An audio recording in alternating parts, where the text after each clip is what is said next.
Okay, so how is the truther community going to react to this info drop by O'Keefe? Okay, so he is being brave to do it. So I know he's yupping it up a little, and it looks like a lot of strategy to get a lot of views. A lot of people are writing me and saying that, and I get that, right? But it is this guy's livelihood as well. Okay, and also, so I kind of get that, right? He has good info, but he also wants all eyes on. Okay, so here we've got the 7 of Pentacles, which is, it's something that's been building and he's had for a long time. He's sat on this for a while with that card.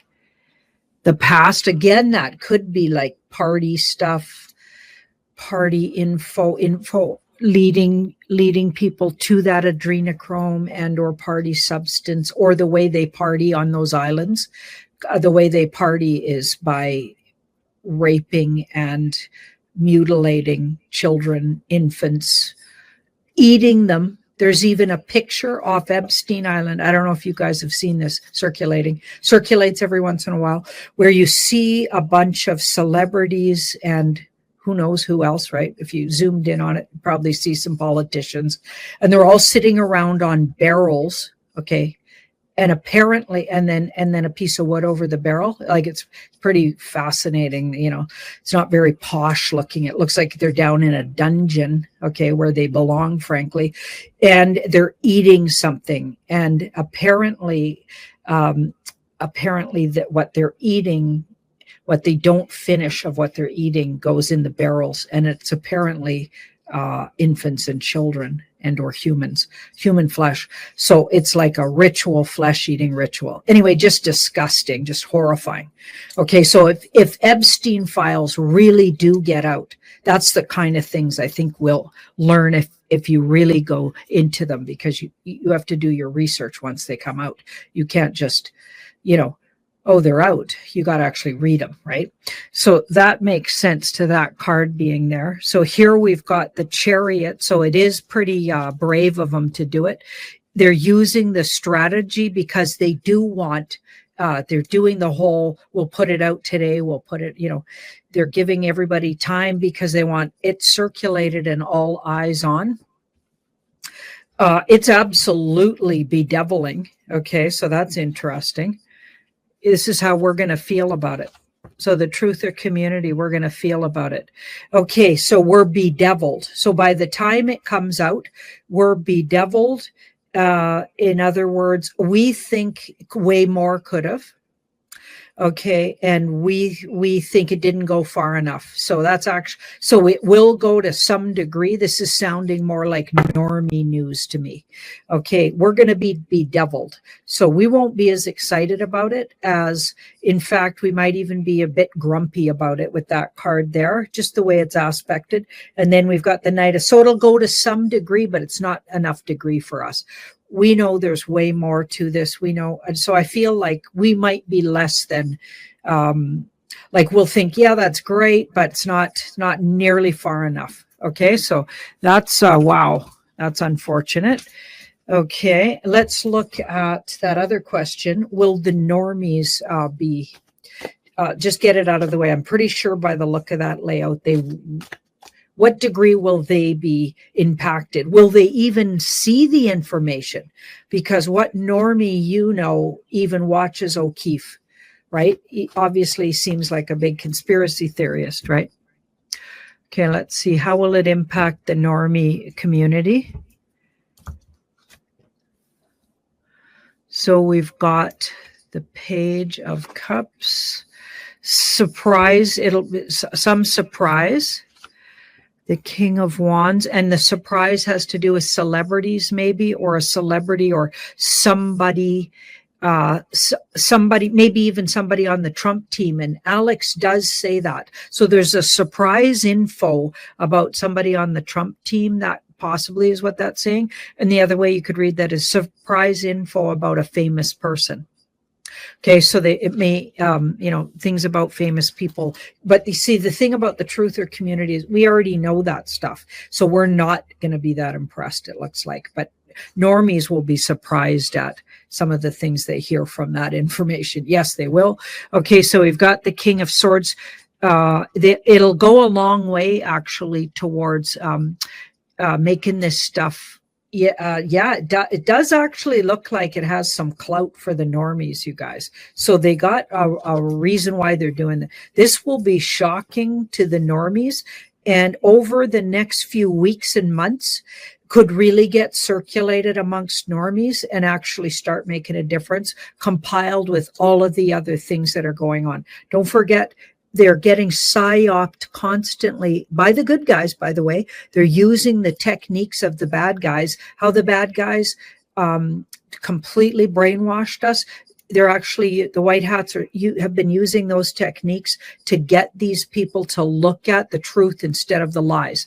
Okay, so that's the short version of what's been going on, in my humble opinion, and what I've been getting for a long time. So this looks like it actually does have a large effect. It might take a little time to sink in, but this is part of what really brings these people to their knees with truth and information. We already went through this, though, so our community is not going to be, we're going to be less impressed. Okay, so just going to clear that up. All right, so instead of grumbling about it, let's just be thankful that these guys are doing this work, and all of this isn't just geared towards truth or community, right? This looks like it's a normie wake-up call. Let's look at Trump. Now, Trump's hinting also at some big drop.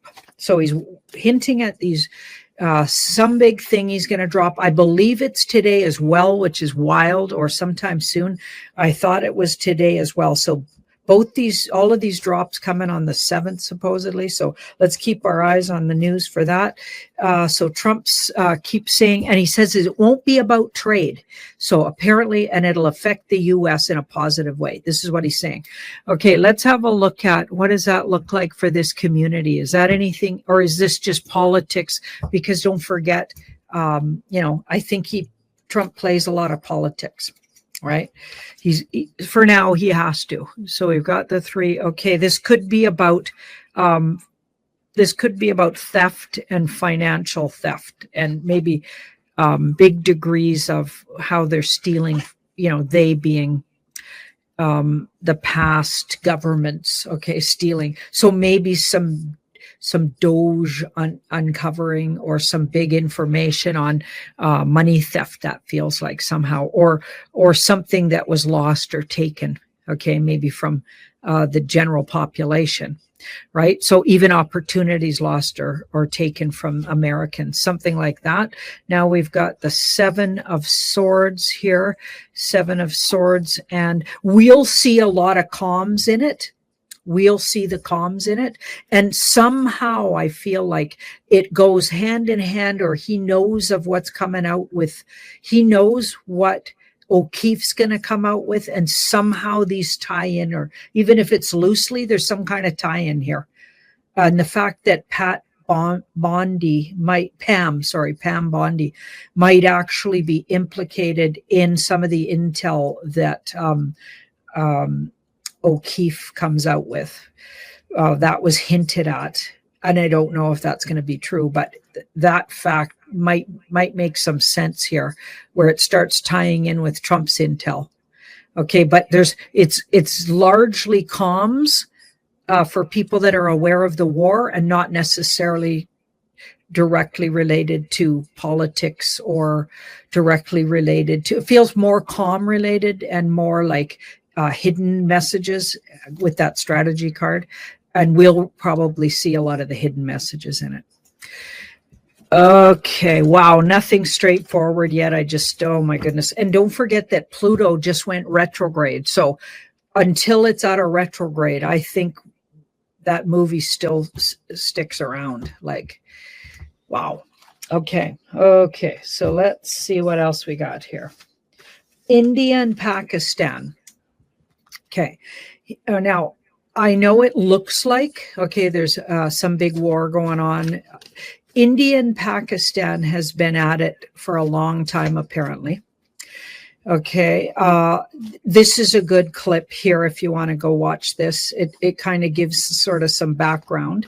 but it's the official story background. We don't know if any of that's true. Do you know what I'm saying? But here's what's interesting to me. Trump, Il Trumpito, I think it's Il Trumpo, the funny channel this guy here.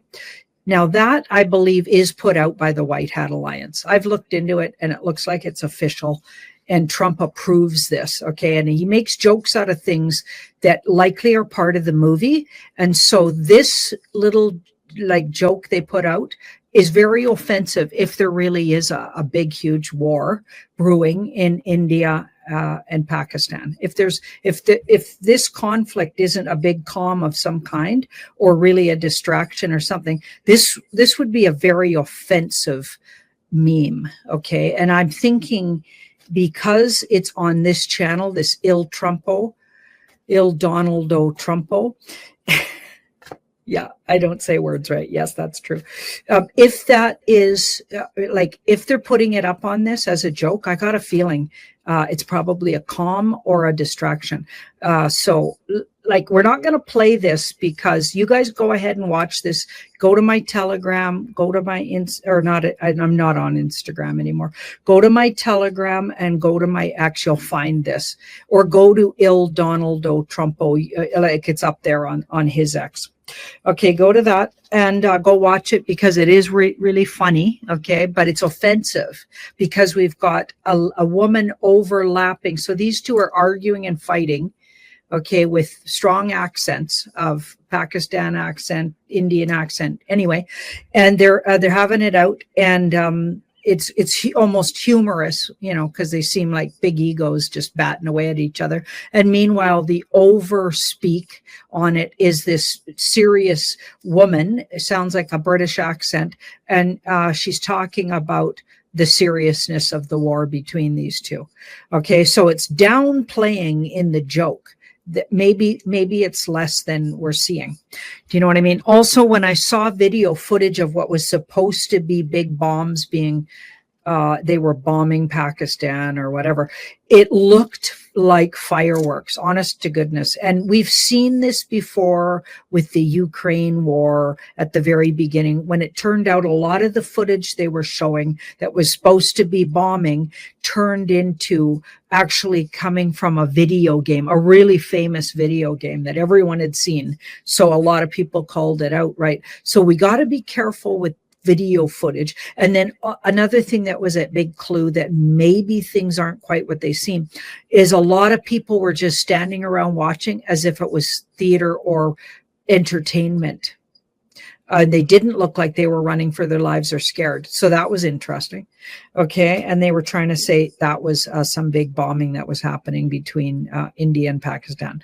Okay. So I'm a little leery. And of course, I'm not at all I'm not learned about these things. And I don't know, have a clue what's going on. But I'm just going to ask the universe what it needs us to know about that situation. Okay. Because a lot of people are fearing, the outbreak of, nuclear war or something. Okay. So, and we've had these scares for years now, and never ever do the cards get worried about it. It's interesting. They say it's part of the theater of what's going on, but let's see if this is also part of that or not. See if there's a there to this. Okay, so it does look like the war breaking out. So that is the war card. And we know we're in a war, like we've been in a war for years. Okay, White Hat Alliance against Deep State, cleaning the swamp, that war. Okay, Khazarian Mafia, Illuminati, those people, like elites, bloodline families. I don't know if they all work together but anyway, the bad guys that have been ruling the planet, various degrees of them ruling the planet, the Vatican, like that, against good military known as the White Hat, and Alliance, which I believe is partly maybe off-world or even other dimensional or even time travelers like ourselves from the future, or a more evolved human race. people that have evolved past where we are, and they've come back to help us. That's what I think the alliance might be made up of. And I believe they're, they have a lot of technology, or they have the ability to use technology much more advanced than we know of right now.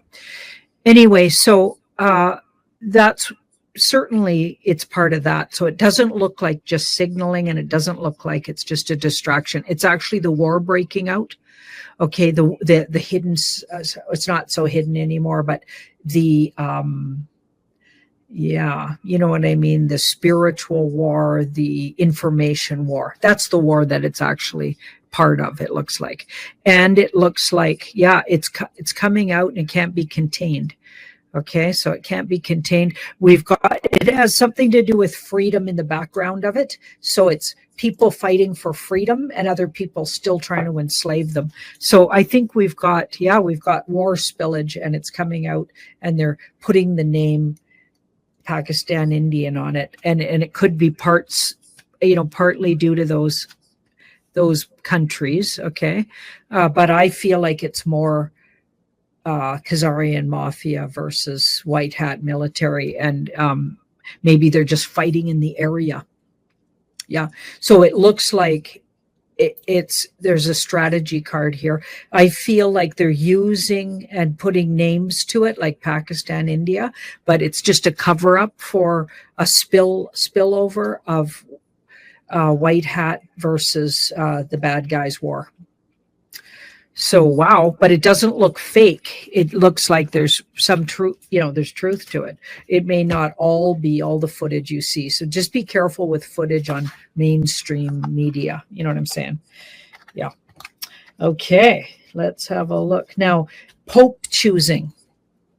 Okay, so they're doing the big Pope choosing. Okay, a lot of us are hoping they don't choose a Pope because it's a joke, right? Apparently the Vatican's been taken down and cleaned out, and or in the process of that, and that these popes and cardinals have all been rounded up. This has been the news in truther communities for years.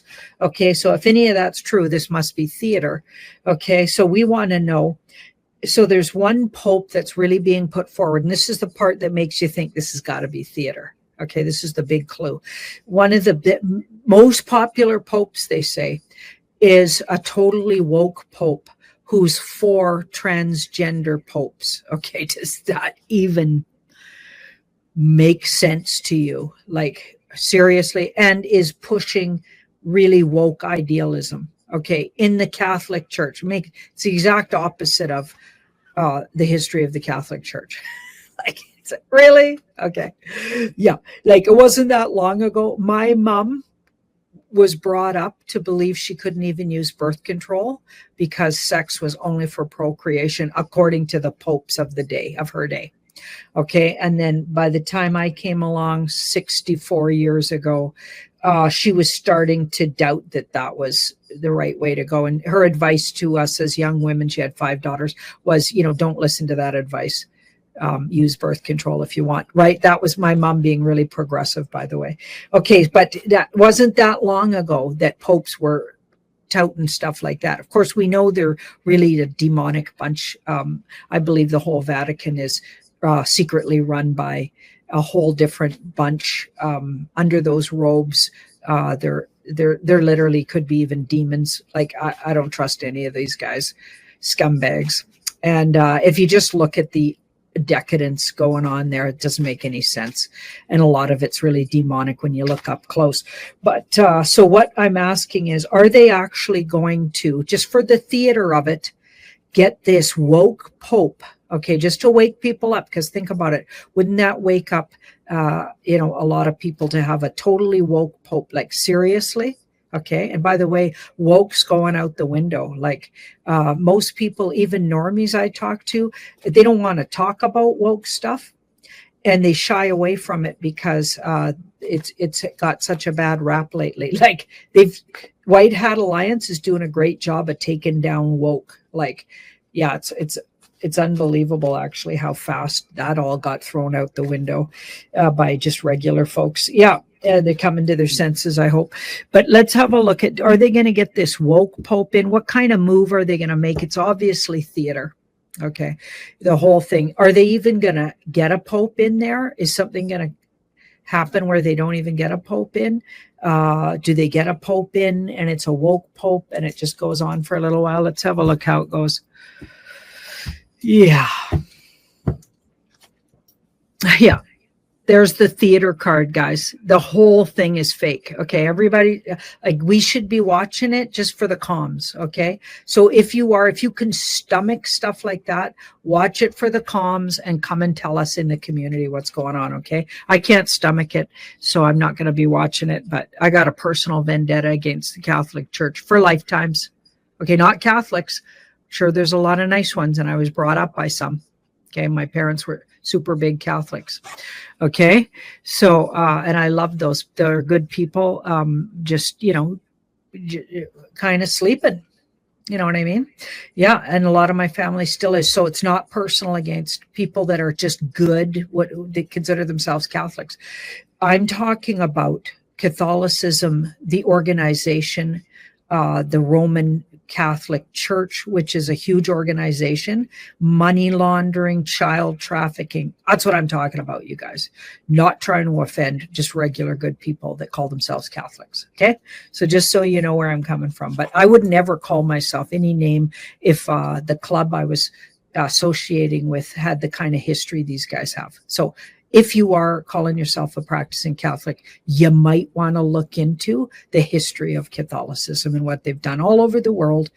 Horrifying acts of hideousness. Okay. Yeah. Anyway. But anyway, you might want to look into that club. Okay. It's just an interesting dynamic. Let's just say. Okay. So big theater, wake up call. Okay, so it's very likely they're going to get either someone who calls themselves gay and or woke, some kind of. I feel like they're gonna. I feel like it'll turn into a kind of a big fight, right, between two, and watch the two that it's neck and neck with. They're going to start telling you, okay, it's either this one or this one, and they're night and day of each other. So I feel like. But of course, it'll be theater, so it's very likely going to be, the worst of the two. According to, if you were a sleeping person, you'd be like, what? So that sounds like they might just put that woke person in there for a while. Okay, but I feel like other things are coming along. Okay, these are capitulated people. These are capitulated people. And I feel like this is largely to out what the Vatican's really all about. So watch the whole thing, and even the battle between, who they're going to get in there, as like the whole thing will be very full of comms. Okay. And I also get something about really showing you how these people are in cahoots with. So the royal family, who's supposed to be Protestant, okay, they're supposed to be the head of the Protestant church. I feel like it's going to show you the loyalties of these cardinals and how they're actually connected to royals around the world and banker families and 13 bloodline families and those people. That's who they really bow down to, apparently. And there's hidden popes too that you don't even know about, who are ruling over these people. And I feel like some of the comms are going to tell you who's the real heads of the snake there. And it isn't, certainly isn't who they actually get for a pope. Just like all the other things, who's at the head of it is a puppet. And somebody else is really pulling the strings. And I feel like the whole thing's going to show you, if you're watching, more of what's really going on there. Okay, so there's one last one, and it's kind of funny. And it's about the Kentucky Derby. Okay, so Alex Jones played this little clip. So Sovereignty, I think I'm saying that right. Sovereignty. Won. So a horse named Sovereignty if you can imagine, won the Kentucky Derby this year, okay? And it was neck and neck at a point with a horse called Journalism, which sounds like a calm to me, okay? So we could play this clip, we're going to try, but the sound is really bad. But if you can find this clip somewhere on X or whatever, I shared it. Lots of people shared it. It's Alex Jones. So go to Alex Jones's X. Actually, that'll probably do it. His official channel with the blue check mark. He played this, and it's hilarious because neck and neck, sovereignty and journalism. Okay, for a while. I think, I can't remember, did Journalism come in second? I don't know. I can't remember all the detail. But let's play it, Coco, and see if we can hear it this time. No, we can't hear it. Okay, so we can't hear it, but the commentary is hilarious, okay, because it's like, you know, the political situation in the world and the truth, or, you know, what we know, and the whole war that's going on. It's totally sums it up. It's like mainstream media, so journalism, is neck and neck with sovereignty, and sovereignty wins. I feel like it's a calm. Okay. And I'm going to ask the cards, because I haven't actually asked I just assumed it was, because, you know, I mean, that's too obvious, right? But let's have a look at, was that planned? I think it was, but I don't know, right? Let's have a look. Or was it the universe who came up with that good one? Okay, let's have a look. Or did it actually get planned out by the White Hat Alliance? Yes, it got planned out. Okay. Yeah, this was a major arcana and a 9 of cups. So the 9 of cups is somebody wished for this. Somebody made that happen. Somebody, I wouldn't say exactly the white hat, but somebody who's privy to and in a very, like a very wealthy, so a 1% who's not a bad person. Did you know that there's some 1%ers out there that are billionaires that are actually working with the white hats? Okay, there's not too many of them, but I believe there's a handful of them. And one of those people somehow has connections to the Derby, and they set this up. And this is for us. Okay, this is for our community, so we can get some clarity on, yeah, we're winning and it's okay, guys. Yeah, and we're getting real close to the finish line. Yay. Okay, I'm going to end it on that note. Supportive maybe of using those psychic senses right now than they were perhaps before, and universe is asking us to tap into that, and maybe the why of it all. Why now, basically, is my question. Let's see where we have there. Well, this is an emotional card. So prompting us maybe to look a little more from, and that's an emotional card too, coming from a self-loving place and looking a little more from an emotional perspective or a heart-based perspective. And the 8 of Swords here. So I don't think we're going to find answers right now in literal information that's out there. Information that's out there is maybe all based in confusion and leading us in various different directions that aren't really making sense. And this Death card here. So we're in this dark night of the soul as a humanity. We're walking through sort of the darkness into the light.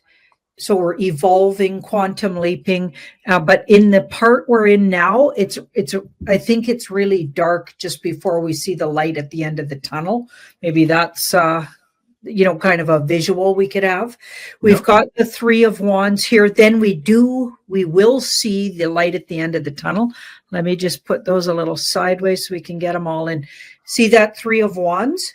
So it's not very far off that we see the light. See how the card lights up? It's all yellow and it lights up. Also, wands are like fire and or they're kind of excitement, and there's a natural energy to them. And that card's like, now we get a breakthrough. So a breakthrough is coming, but in between now and the breakthrough, look with our heart and third eye, intuitive knowing, but don't try to see literally anything out there. What's out there is making no sense. It's designed to make no sense. Somehow it's, I don't know why, but meant to be like that right now. It's like it's the darkest before the dawn, and sayings like that. Mm-hmm. To mind. Okay. Now, do you want to do a clarifier on timing? Like, how long were we in this dark before that light comes up? Are we talking days, weeks? Because it feels like April is going to be very kinetic in terms of energy. If we go back to the chart that Klapai provided us in the last Wacky Woo, he was suggesting that the emotional values, and we can see it already here for April, these are pretty high, and these are the numbers equivalent to last year during the Trump assassination attempt. So they are very high already, and they're just starting now to peak up on the second and third week of April here, and even higher for May, June, and July. As you can see here, 93, 95 values there coming up. So what do you see as the dark night of the souls here? Like, how long do we have to be in that period of time before we start seeing some of that light, Janine? I'm thinking 6 weeks, bringing us right into high summer. Okay. Yeah. Okay. Fascinating. Now, in this part of the world, so not to offend Australians and New Zealanders who are going into winter. Right. Okay. Now, part of the going within has also to do with tapping into our own discernment, intuition, tapping into perhaps our psychic senses and all that. I want to ask you on this. So a couple of months ago, you and Meg had launched the Opening the Psychic Senses Part 1. Can you share with the audience members, first of all, who haven't seen the level 1, why you're so, best suited, I guess, you and Meg to do this show together, and what you loved about the Opening Psychic Senses, and why now you're doing the Part 2 here moving forward, and how that ties in to the read here of going within and using some of those psychic skills for ourselves here.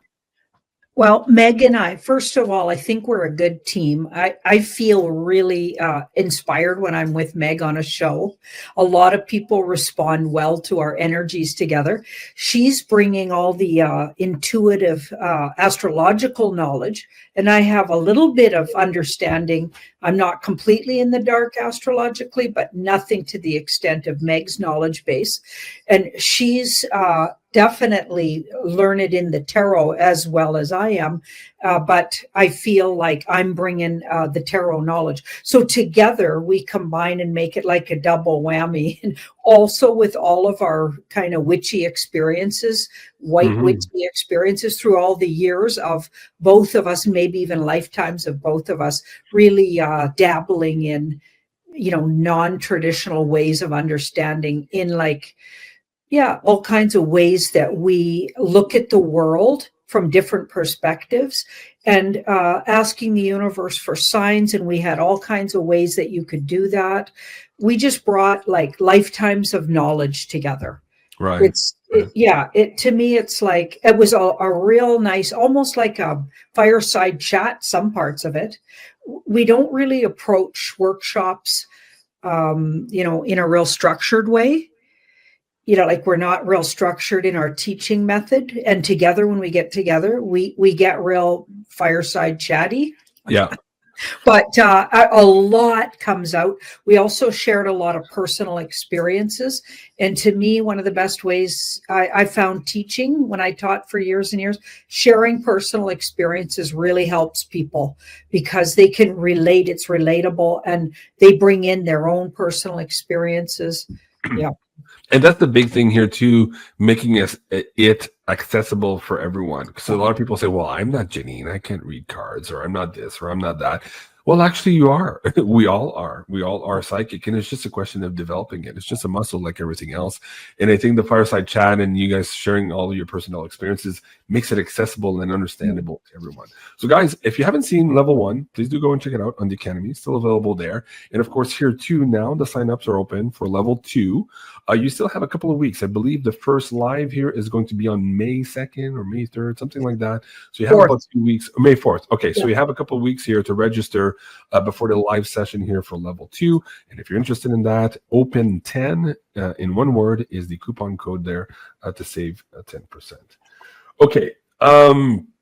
Another thing we have to talk to tonight is this temporal marker that's been kind of in our realm now for quite some time, and a little bit confusing on one hand, and also on the other hand, scary. And by that I mean the Israeli mistake.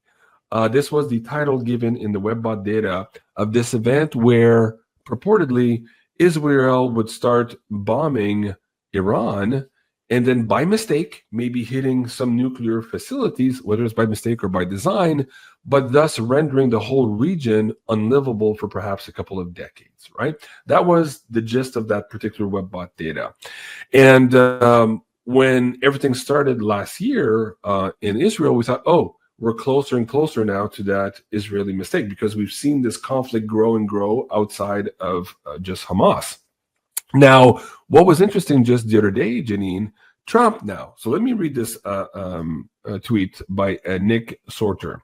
Breaking news, President Trump, Tulsi Gabbard, and Pete Hegseth, the defense secretary, stepped in to halt an Israeli airstrike on Iran nuclear site in favor of negotiations. This, of course, per the New York Times. And I'm like, whoa, that could be the change or the bifurcation in this world here that moves us away from that timeline of that Israeli mistake that would render part of that world uninhabitable for a number of decades. And I think this is very critical at this point. The mainstream news aren't really talking about it, but I want to have a deep dive on this. This seems much more important than, at least right now, they're giving it credence for in the mainstream news. So how do you want to approach this one? Do we want to do maybe a pyramid spread to see where we're at, where we came from on this, the WebBot data, where we're at now, and where we're going with this Israeli mistake? Have we kind of circumvented that? Or is that still very much in the cards? And this is why perhaps, as many are and much to the chagrin of many of the viewers, we're still being delayed on the Epstein list, on the Diddy list, and all these other things. It's because they're fighting much, much, much bigger concerns in the background, including perhaps this one here. So, Janine, let's do the pyramid spread. Is that what you want to do? Okay. Yeah. Wow. Linda CK says, we hope, JC. Yeah, we hope we can fix this one. Okay. Oh, wow. Okay. Look at that. That's in the now. Yeah. So right now, we're in what is either the mistake and or the awareness that the mistake maybe got sidestepped, but let's keep looking. Because from what you're saying, it sounds like it was headed for the mistake, and maybe they sidestepped it. Yeah. Well, this happened a couple of months ago, by the way, too, to where a negotiation happened at the last minute, or the airstrike didn't really hit, or it kind of went off target. Remember, we reported it on this a couple of months ago, and at that time we saw it. And Cliff also said, oh, maybe we're lucky, maybe we're out of the Israeli mistake, but we weren't sure yet. We were missing a few more temporal markers. And when this one came in yesterday, I thought, uh-oh, maybe we're still in this one. Clearly, if Trump is on the phone here trying to negotiate something, perhaps it's still in the cards and very much in play, and that's what we're trying to avoid collectively here for humanity. Keep going there with the cards. Just at a glance, I feel like we've narrowly missed it, or it's gone a totally different direction. And I think we're right in the time period of what would have been the Israeli mistake.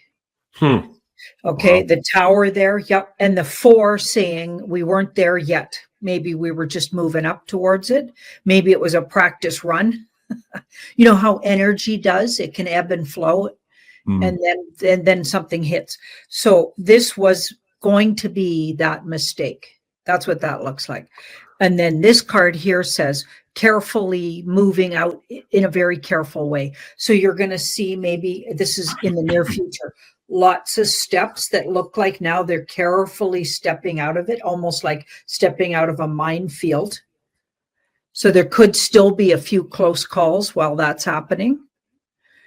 And then here we've got the Fool. So the Fool is expect the unexpected, especially when you have the Wheel of Fortune in the same reading, these get really unexpected turns of events. So something like the universe comes along and throws a wrench in the plan or whatever. Could that have to do with all the ET stuff we're seeing too? We're going to get into that a little bit more. And the United States just announced also that they were going to approve more drone testing in New Jersey. So that's coming back in the news here. I'll get to that in a second. What do you think is the wrench in all of this? Well, looking at this is all very big political moves going on, and lots of handshaking in the background, and 5D chess kind of going on. That's what the cards are saying changed it, was negotiations. It's literally in the talking and talking out of things. Wow. And then the Four of Wands is just getting better. So we get further away from, like, it's still in the time period of when it could go badly.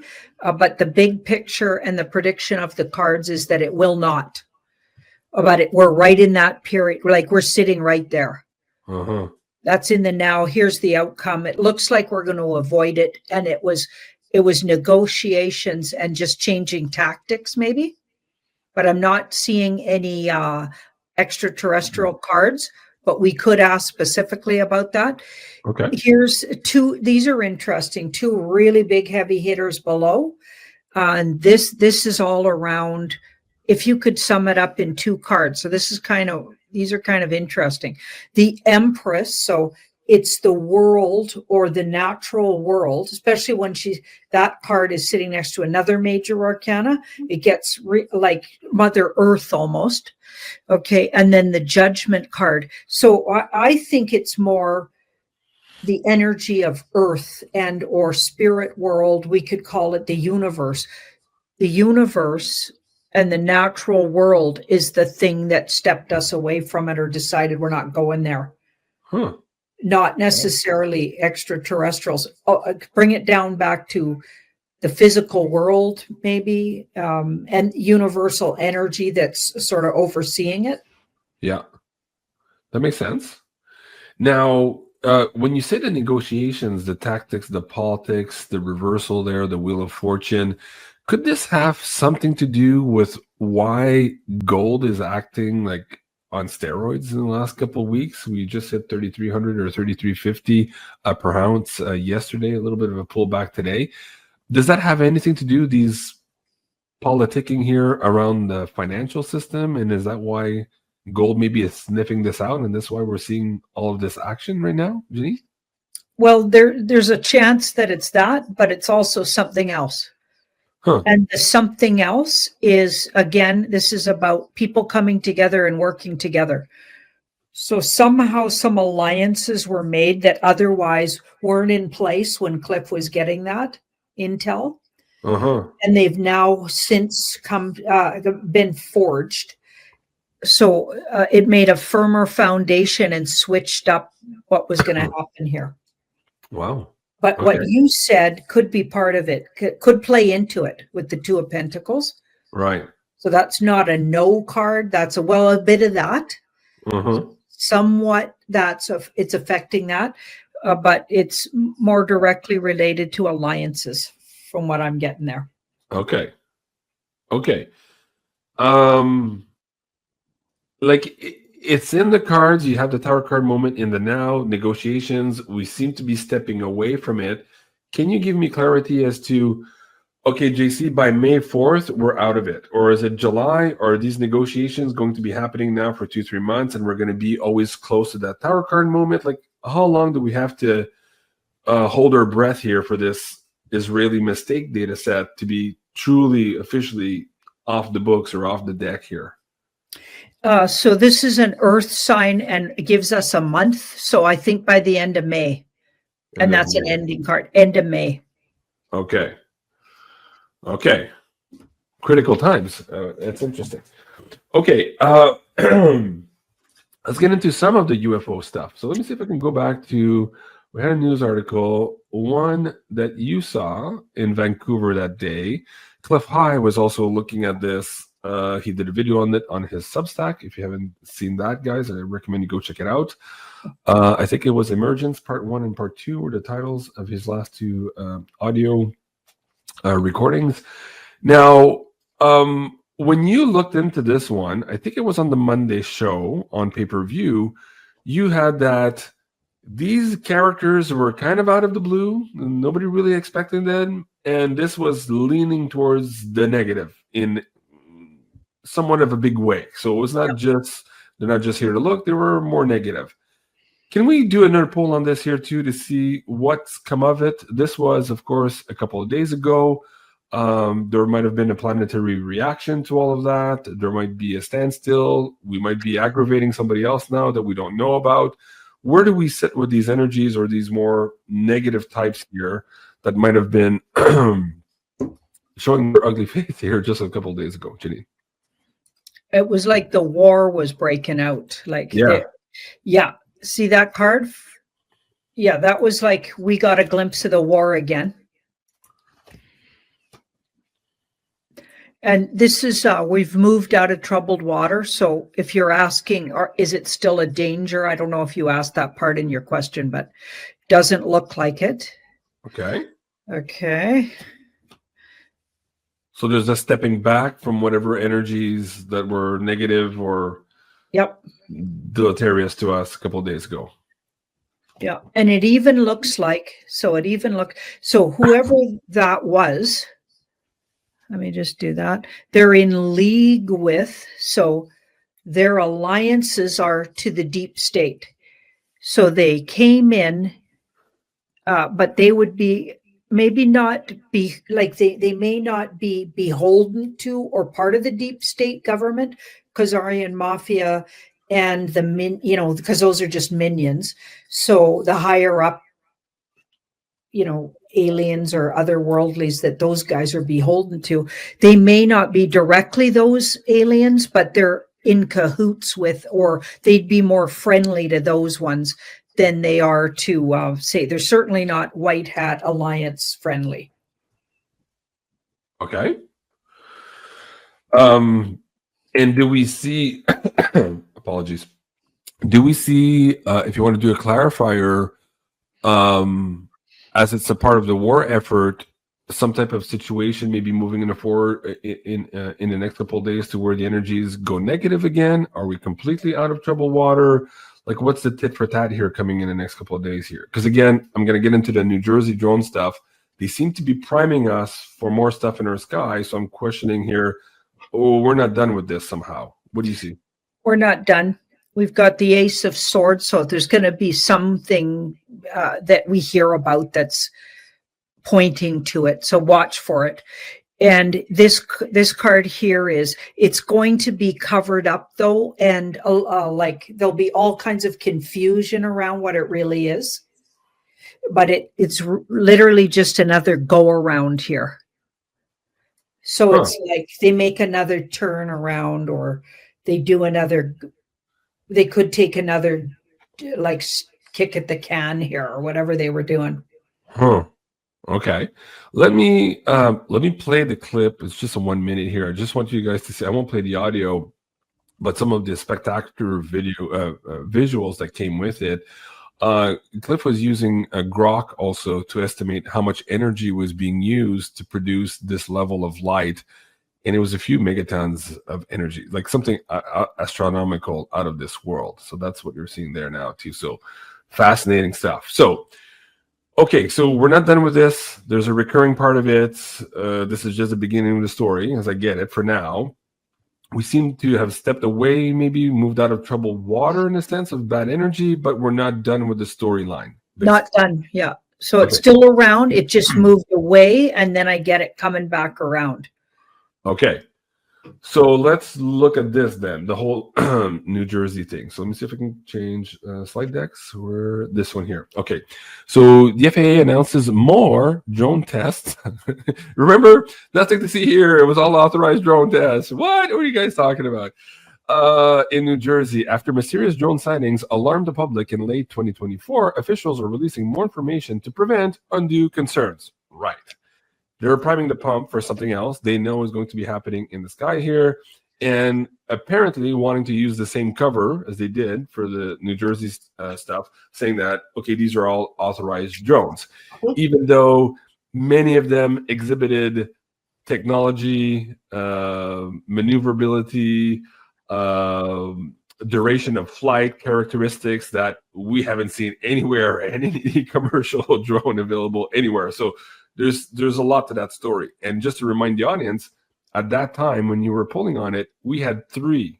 So we had off-world stuff, we had our own maybe off-world programs, and we also had the commercial drones all in the same space. So it was very confusing, and there was a lot of actors playing in that field at that time, if I'm correct, Janine. Do you remember that? Yep, I sure do. Okay. So now that they're priming us for this here, the FAA says, why? What's going on now, Janine? Okay, so these three literally jumped out of the deck. So I knew that I need to read these three.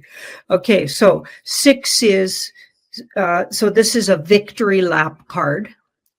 And it would definitely be a victory for humanity. So they got these drones somehow aligned with, I think, the white hat military, like somehow to protect humanity or working for the good of humanity. And the fact that Trump knew all about them, remember? Yeah. Okay. And then here we got the King of Cups. So they're hiding a lot. The technology in these are way beyond what like they're maybe even calling them drones isn't the right word even. I think their technology is like, I think there's a lot hidden here, and they've been on and they've been using them in secret for a really long time, and what they're really doing is going to be a real secret. It looks like it seems to tie in with that, exactly what we were just looking at. So I said, what does it tie into? And these are the same cards. What we're going to be seeing here in the next month. I feel like they're expecting that go round, and maybe they. So you mean that sighting in Vancouver? Yeah. Kind of part of the same scenario. Yeah. Maybe they want to prep everybody because they know that these guys are going to maybe put on a bigger show. Okay. Okay. Yeah. Maybe leave those cards there for a moment. I just thought of something. I think it was on the Monday show or the Tuesday show. Trump came out and suggested that they had technologies that would permit them to manipulate time and space. So this was the White House Director of Science and Technology just admitting to technology to permit us to manipulate time and space.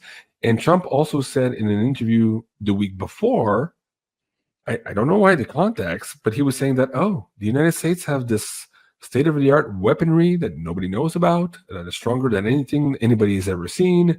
And so it very much seems like, when you pull the cards, that they were trying to seed the ground here for perhaps this big innovation boom also that Cliff High was picking up in the web update a couple of years ago, that when we got to the death of the dollar part, they would have no choice then but to go and perhaps take all of these secrets that are in these big underground bunkers and let them out into the public. And so it appears here that there might be a mix of both things happening. On one hand, they're warning us about these lights in the sky. Don't panic. It's just more tests, But at the same time, they're telling us, there's a lot of technology here and there's a lot of stuff that nobody knows about. So can you do maybe clarifiers on this one, on how they're seeding the ground for this technological boom or innovation that just might come out here, and they're seeding the ground for that conversation? What's happening here, Janine? How do you tie them together? Well, just before you were talking about that, this last card I put down, she's of the woo, and she's all about intuitive, but maybe even can create her own energy.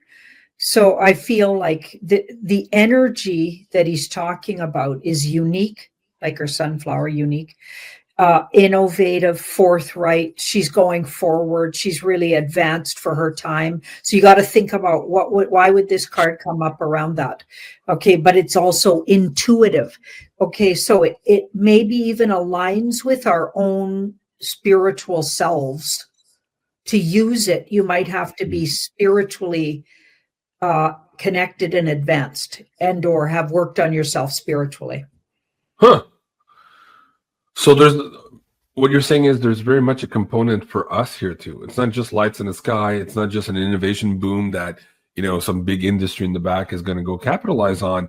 This has something to do with the evolution and the growth of us individually also.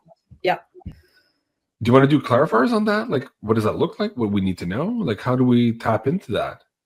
It seems far removed for the audience to even start contemplating that right now, because you would think that once they announce these technologies and the fact that we're not alone, most of our interest is going to go to, holy shit, we were lied to. And we might get stuck in that for quite some time here before we look at, okay, how do we grow personally from this information? I'm curious to see. Maybe even to use one of these pieces of equipment or craft or whatever they are.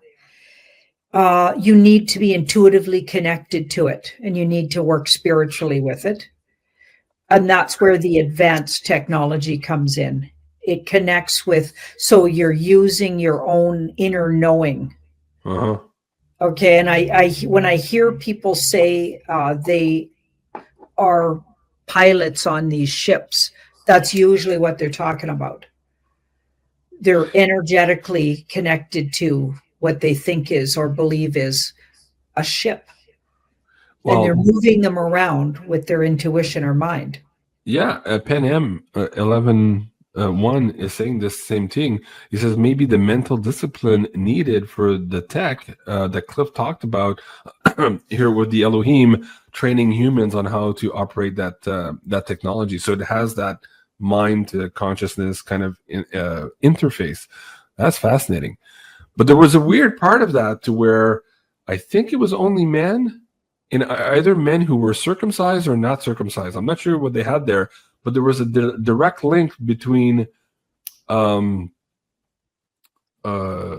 nervous system, the vagus nerve system, and the ending of it on the gland to connect with this technology. Is that also part of what we're going to be learning here too, Janine? Like, we're getting back into that muscle memory of what's going on in our past history of how humans have been interacting with this technology? I'll ask that in just a minute. I just want to talk about these two guys here. So the Page of Swords is like gossip and innuendo, or putting it out there in a small way because he's a page. Information. So Trump has been talking about this for a really long time. And if you go back in a lot of Trumpisms, you're going to find over the last 4 years lots of information about it. He's been prepping us for a long time on that. That's what that wanted to say. And now I'm going to ask about that, what you just said. I'm going to pull some. Okay. There seems to be confusion in the chat because a lot of people were paying attention to that too. It was a fabulous conversation. Somebody says smack rolled, yes. Some people were saying circumcised and then non-circumcised, but I believe even Cliff at some point here with his Old Farce group, they were starting to debate whether or not they also got it right. So there was confusion about which group they had targeted for this specific reason. Again, these are very old and very cryptic texts, but at any rate, there was a connection to that and the vagus nerve system. So I thought that was fascinating. Okay, Janine, so that part of it, the understanding and the ability for humans to use their vagus nerve system, their elevated consciousness to connect to these machines here in some type of interface. Are we, by the near proximity of them, going to reactivate some type of human DNA ancestral memory that kind of brings us to the new level? Because you said earlier we had a personal growth to go through here in this context.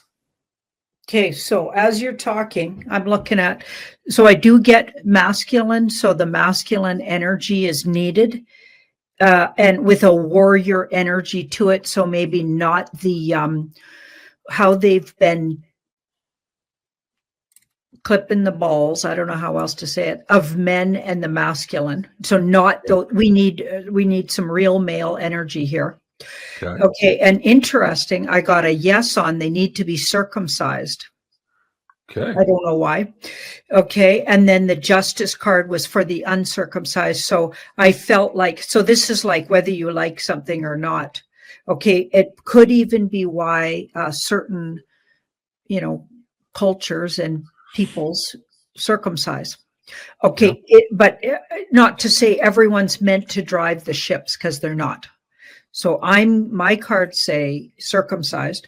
Okay, and here we've got the 4. It somehow what it does is connects the psychic energy and lets you be more in control, is what I get. If I got it correctly, and again, even the Olfarts group, they were oscillating at the end on this research. So we'll have to ask Cliff the next time he's on if he's got more details. But the whole idea of the circumcision, because at first I believe they also were on the page that they needed to be circumcised. And the reason was that the circumcised male had more of an infantile ability to use his consciousness.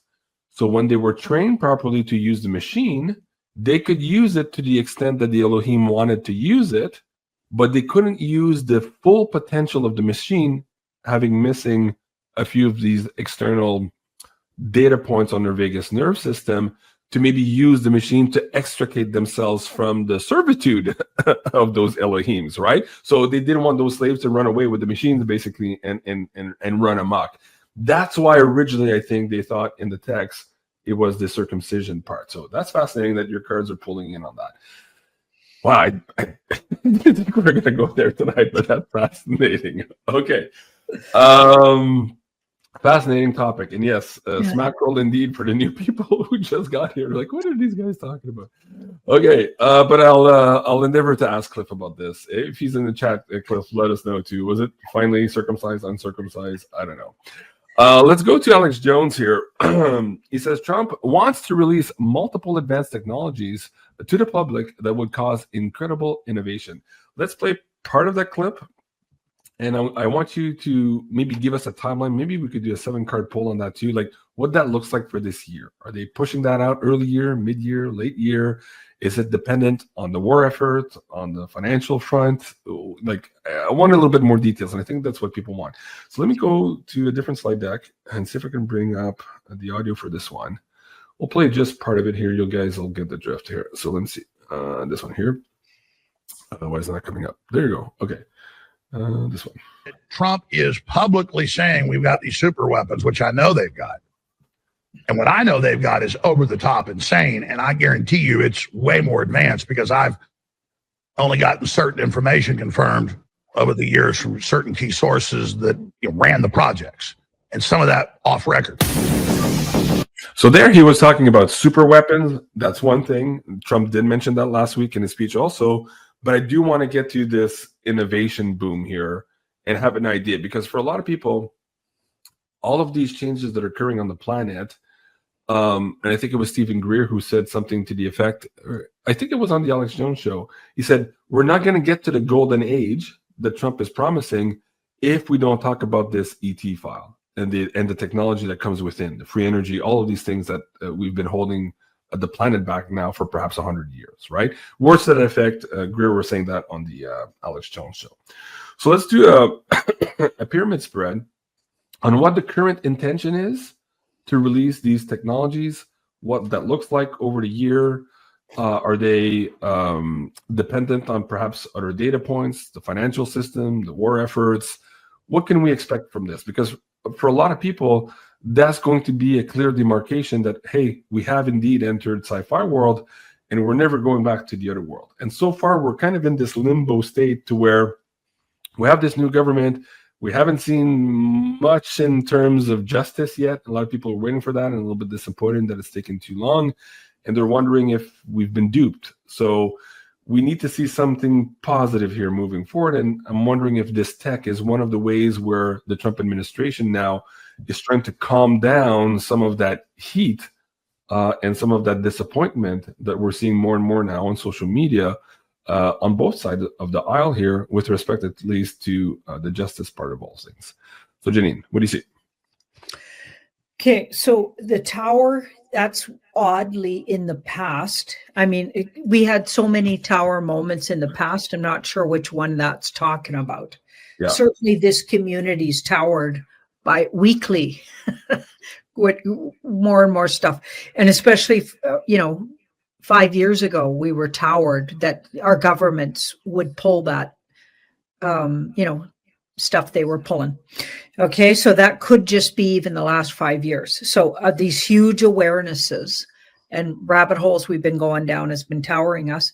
And now we've got this Four of Pentacles here. So your question is, why are they timeline? Yeah, timeline for disclosure of this technology, implementing of this technology. What does that look like? And is that dependent on the financial system reboot, on politics, on the war front? Like, what can we expect this year moving forward in terms of releasing this tech into the public and us understanding, okay, we just started sci-fi world? Okay, I think they're going to wait. There's something to get to first that's very difficult. So that could be that child trafficking stuff we've been talking about a lot. Okay, also maybe the takedown of the financial system the way it exists anyway. We've been watching that go down for a really long time. But this is interesting because the hidden influence is maybe this is something that even the Trump team is, they're kind of like, they can't control this. This is something you can't control. And it's earth-based. In other words, an event that might be natural that they know is coming. They don't know exactly how it'll look and what's going to happen. And that's something we've been getting for a long time. Yeah, there's an event coming that's completely out of the hands of, but they know about it. So they have to work around that event. And they're literally also waiting for some other things to go down as well. So there's a couple of things going on before that sci-fi world can come full on. Okay.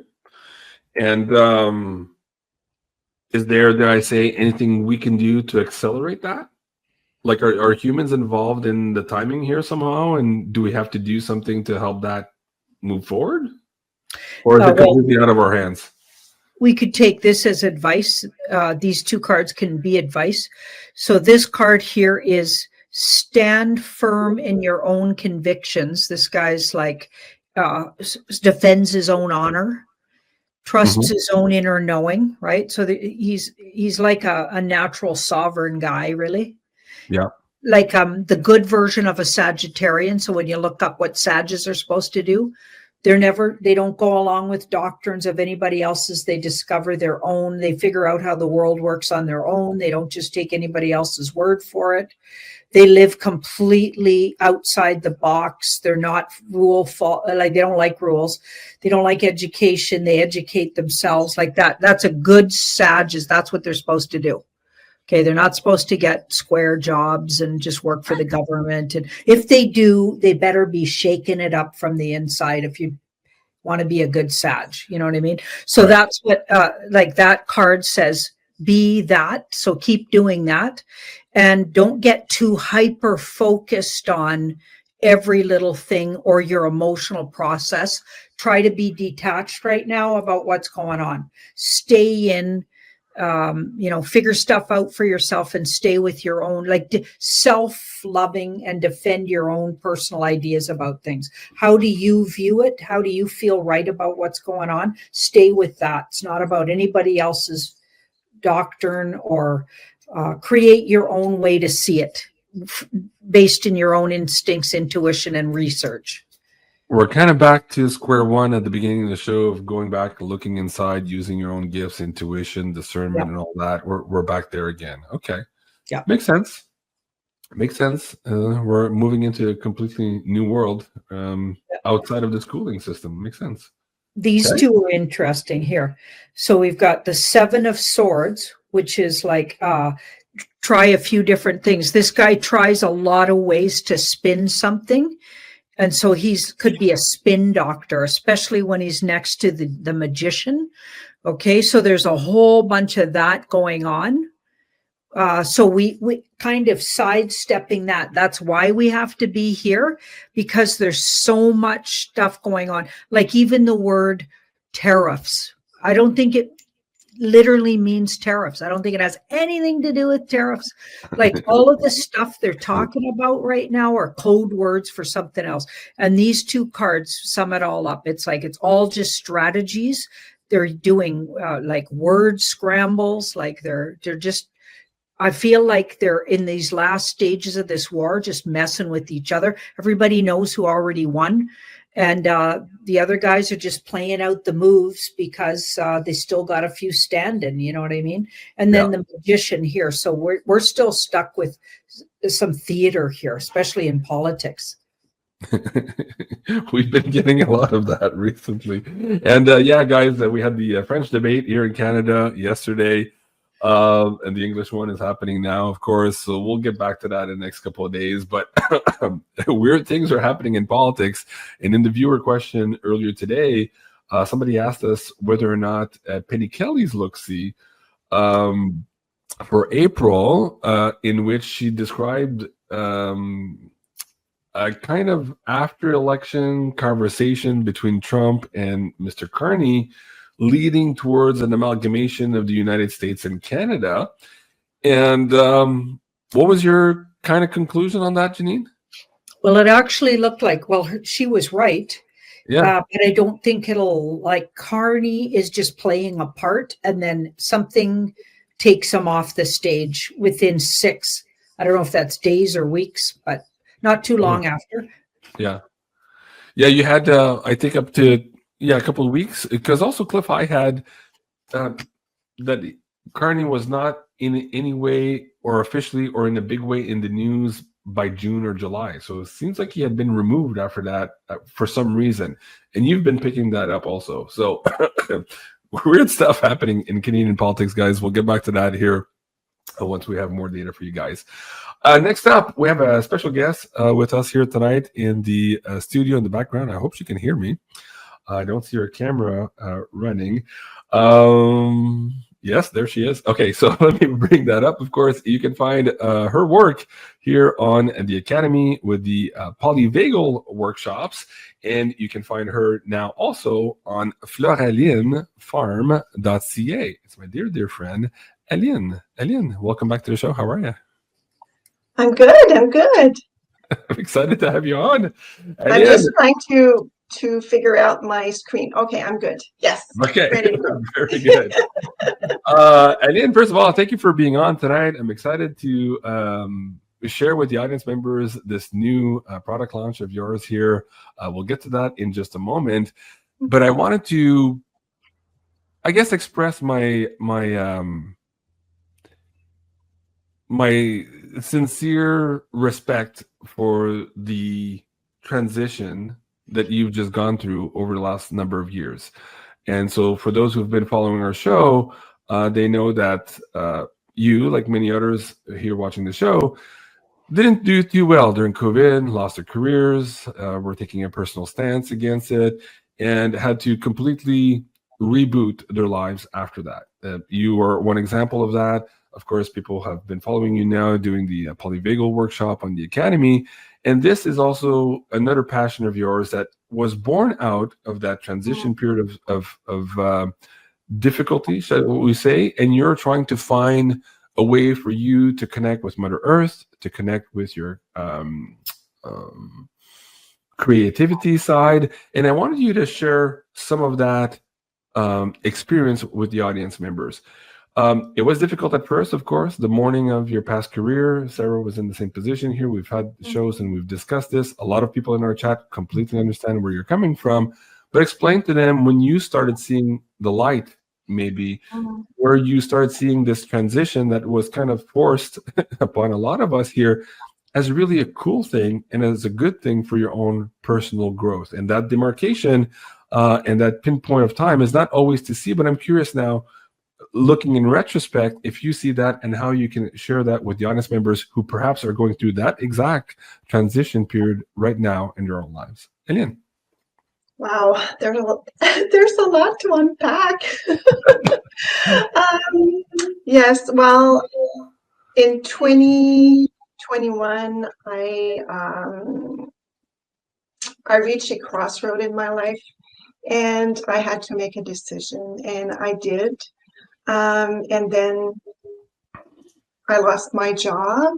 And it took some while. It took at least, like, I would say, a good 6 months to come back from the impact of, resilience has been tested for sure.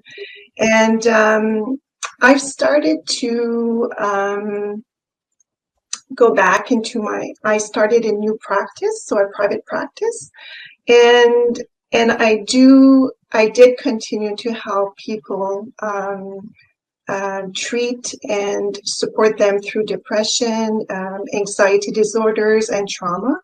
So I do have my private practice, but at the same time, I needed to get back to the feeling of being balanced in some ways. So intentional living was really part of my day-to-day. And I did some change, and I tried to kind of balance my work, but also bring more creativity in my life. I had the time, and it was really a calling. So I've been dedicating my life pretty much in the last 30 years to wellness, to health, to better lives. And it was time for me to take care of myself. Right. So, yeah. Thank you. Thank you. I appreciate that. And it's funny because Janine was also talking about this in the show the other day. She says, we're all having to go through this process now to where universe is asking us to decide if we're in a shitty job, supporting a shitty environment, or a shitty toxic workplace, or shitty products. We need to vote with our feet, right? And we need to take action on this. And in some cases, in a lot of cases, COVID was a catalyst for a lot of us to make that first transition. And I was just like ecstatic for you when you started your flower shops. You were doing all these local shops here and in our area. That's a story in itself. That's a story in itself, of course. But Janine, let me ask you to pull cards on this too, with your permission. At the end, I'd like to see Janine a pull on Aileen right now, where she is in her transition, what universe needs her to know about this transition, about finding this balance, and how universe will reward that action also. Because for a lot of people, making those big changes in their lives and coming into alignment speaks to their core fears, because eventually people define themselves as their jobs, as their title, as their role in life. And suddenly when that's taken away, they feel like a loss or a sense of identity being taken away from them. And so they might fear making those necessary steps to become in that alignment. And I'm curious here in the process now where Ellen might be, and if there's more advice from universe, and if there's anything else there that might track also with the audience members who are in that same position right now, having to make those big changes in their life. Jenny. Lynn, are you okay with that? Absolutely. I'm very curious and open. Very good. Yes. And guys, we'll get back to the soaps in just a moment. Absolutely crazy and beautiful they are. And again, this whole idea of being in alignment, Aileen was also looking at being more healthy. And a big thing that is plaguing us today, of course, are the chemtrails, the waters, the poisons in our food and all that, but so too in all of the detergents and soaps that we use on a daily basis, which are also very much involved in this full spectrum poisoning of humanity. So Aline is addressing that in the best way that she can here with this brand new handcrafted luxury artisan soap shop. We're going to get to talk about that in just a moment. But Janine, let's see where we're at here in that transition period and what universe needs to tell Aline. Okay, so this is Aline now. So moving out of troubled water. So she took steps to move. She saw the big picture and read the writing on the wall. She needed to go in a different direction. This card got the message and then moves her and her, maybe that's her parts of herself. It could be her family, depending on who she decides that is, right? But she's moving out of troubled water through taking a new approach, certainly mentally, because it's a sword card. And then she even took actual steps, because she started this new company. She's making the soaps. I was so lucky to receive one, the one with the sending raven stamp on it. Mm-hmm. And the scent was, I would have never thought that I would like that, what it said on there, what the scent was, because there was mint in it or something. And I'm not big on mint. And then it was like somehow the way you mixed the two, it was like, I forget the 2 cents, but it was like unbelievable, like almost like transported me somewhere. It was like a scent of health. Like I can't, it smelled so healthy and wholesome. Anyway, so I haven't smelt the other ones, but Well, thank you for that, Janine. You're in for a treat, Janine. I can tell oh, you. good, The because whole yeah, house here smells absolutely amazing. oh, since she I sent love. it. I Yeah. love yummy smells.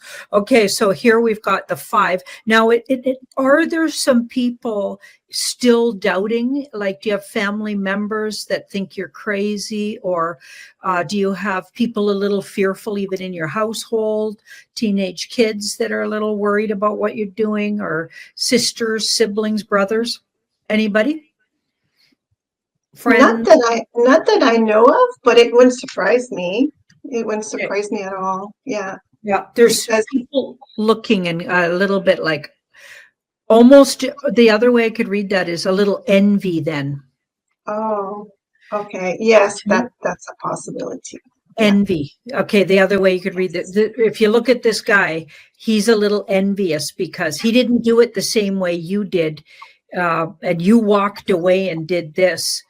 And they feel like you abandoned, what Mm, you guys were doing together, or you were on the same level and now you walked somewhere else, took matters into your own hands, did something different, and they didn't maybe have the bravery to do that. So they're going to try to make it look like you did the wrong thing, right? But that mm, won't last long. This card's really temporary. It's temporary setbacks. You might get some jabs from people on Facebook or Instagram or wherever you're sharing like that. Now, in the past, we've got the 8 that you've been working towards this, though. You've been doing things, making things, creating things, and working, like you said, your whole life towards helping people have a better experience. mhm. Okay, so this was already something. This isn't new in a way. Like you took on something you've been doing, maybe even for lifetimes. You could have been a soap maker. You have a lot of experience in things like this. This is not new, entirely new somehow. That feels like you have a deep knowing about, and that makes sense to the blending of scents. Mm, The Okay. recipes. Yeah. Yeah, because when you can make something, blend and use and these properties, soap making is like alchemy, in my opinion, if you do it properly. yes, absolutely. Yeah, so you've been doing that for a while. Now, see that 3 of Cups in the middle? This is how it's going to be received by the public. People are going to love it.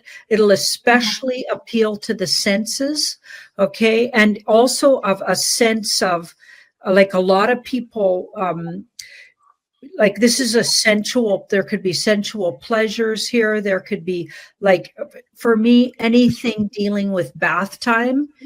I love, right? So I'm easy to buy for Christmases, Mother's Day. Everybody knows. Just get Janine really good products, naturally made, Right. with good essential oils and made with good ingredients. And that's clearly what you're using.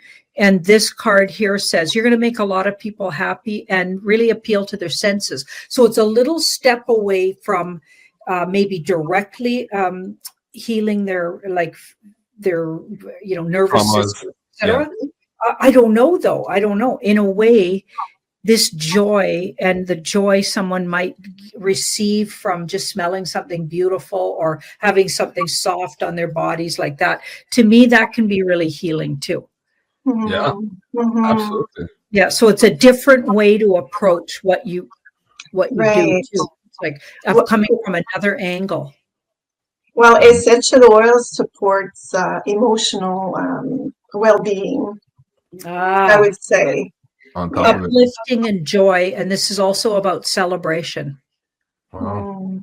So celebrating, celebrating our senses, right? So it's uplift. Like when I smell something or hear something that's really appealing, I can literally change my mood. Yeah. Yes. So I burn Absolutely. incense. I, put things in my tub to smell nice. I wear essential oils. So I feel like this is going to be very healing for a lot of people and emotional healing, but now you're using a different technique to do it, I guess. Yes. Yes. Fascinating. Okay.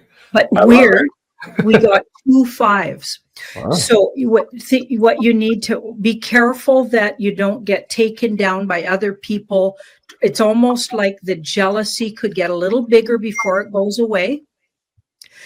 And also you could experience setbacks. Like, I don't know how your finances are right now, but I feel like, are you going into it fearing you won't do as well? Because you might want to let go of that.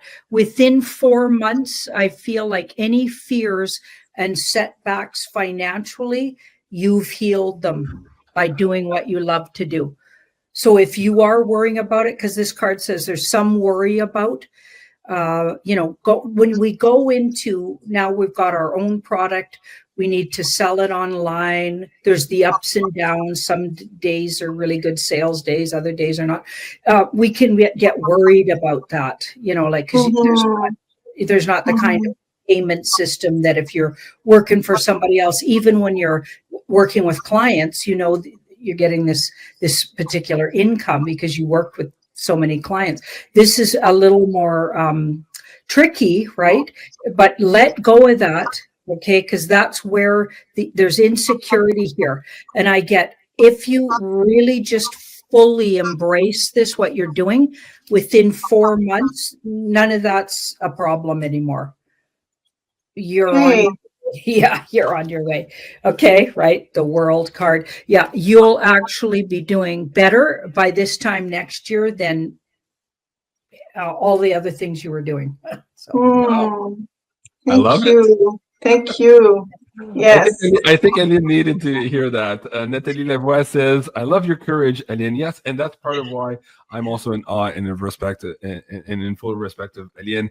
I know how hard it is to get out of the matrix and step into your woo, and Aline's doing that in stride, and it hasn't been easy, and I've been cheering her on all the way, so I'm very excited about this. So let's get into first of all, do you have any questions about the reading? Janine, don't move the cards there now. Anything else you want to add to that, Anin, or do you want to go to the soaps now and explain to people how absolutely questions? I guess I have just 2 comments. The middle card, yes, that one. I think I don't know, it connected me with the fact that, making soaps for me, it's like a passion in a way. It doesn't feel like work at all. So I don't know if this is what came to my mind while you were reading that card. And the bottom card, I wonder if it has something to do with the fact that I'm not a entrepreneur. I've been, my education is all about, and my work has always been like a 8 to 4. Right. Here you're being taught to be your own boss. 2021. Right. Exactly. So it's a new journey for me. It's really like adjustment. It's all new. Adjustment. Yes. Yep. Right. Yeah. Wow. Yeah, because entrepreneurs definitely don't work 8 to 4. No. They work 24 hours and 7 days a week. Yes. Yep. Okay. So let's get into these soaps. So it was very important to you. So let me see if I can bring this up here too. And then people were saying that it was sold out. They're not sold out. I was just talking to Jean also in the back end here too. The products are available now. It could have been just a quick glitch there, but you can still add to cart. So explain first of all the genesis for the method and the types of products you're using, the soaps, and the why, because that's very critical. I kind of touched upon it here too. We're trying to be healthier. We're trying to bring all these new senses to our lives, aromatherapy, mood therapy, and all that. But also we're trying to get away from all of these toxins that perhaps people don't even know they're subjecting themselves here to through the use of these commercial soaps. So explain your journey and why you were choosing the products that you're choosing in these. So the method that I use, it's called cold process soap. So there's many types of method, but the one that I'm using, it really, because we are working with low temperature, it guarantees the fact that we keep nutrition, like how do you say that in English? It's like the elements, the goodness Nutrients? of the oils, of the butters, of the essential oils. Right. So we work in low temperature for that reason. And cold process soap making has really historical, deep roots. It's the traditional way of making soap. And we know that Egyptian and Romans, they used that method. And then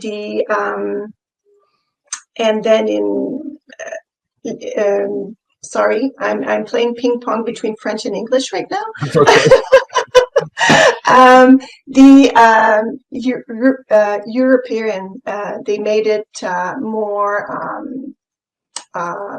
like more formal. So now I've seen my grandmothers do that technique actually, so it's been there for a while, and it's really about the process that we use. It's all about making soap by a process. We are using lye, and then the lye makes it possible to transfer the oils and butter into soap. But once the soap is there, there's no more lye. So that's a very important key point. Oh, that's fascinating. Okay. Yes. Carla says the soaps are wonderful. Yes, you can feel the goodness when you use them. Yes, absolutely, I agree with that, Carla. Thank you. Somebody says, I love this video, Aline, so heartfelt. Yes, thank you. I appreciate the beautiful comments there. Now, your website is florelinfarm.ca, but in there I see blooms and botanical, and I kind of touched upon this earlier. You're some sort of a flower whisperer yourself, and you do amazing work here. Yes. Now, how did you add that to the soaps, and explain the connection there between the floral side of it and the soaps, not just in the soap making, but also in the product packaging as well, which is the added bonus to all of this. Right. Right. Yes. Well, this is really the extension of what I call my bloom farm or my flower farm. That I've started last year. So this is like kind of the step 2, because I had so many like dried flowers at one point at the end of the season. I was like questioning what would I do with all of my, dry flowers and medicinal herbs and what I had on my farm. So I've decided to go ahead and make some soap with my botanicals. It's not all from my farm. Some of them are, but I wanted to use my botanicals in my creations. So that's it makes a lot of sense. And somebody says, so there's a couple of questions in the chat. I'll try to get to all of them. But Dizzy says, JC mentioned in an earlier video that the wrapper can be planted and flowers will grow. Yes. Okay, so explain that also. That was a huge hit when you launched these during the conference in Ottawa. Yes, absolutely. So the belly band to protect the soap is made of seed paper, meaning there's 6 different types of flowers that will grow once the paper is planted. So yeah. So wildflowers. Added bonus to all of it. Okay. Yes. And GVPS, what is the oil base used in these soaps? Do you want me to bring up the 2 slides to maybe explain the difference between commercial soaps and your soaps? Okay, so let me go to this slide deck here. I'll share this with the audience members. So, okay, run this through me with us here. What do I need to share with the audience, and how does this build the soap base itself here? Right. So this is really like anyone can Google, generate commercial soap bar ingredients, and you will probably get much of these ingredients. Right. So that was really a shocker for me a few years ago when I did that exercise, to see that most of the products, I don't know what it is. So that's the Right. first thing. Second thing, the first ingredient that you see,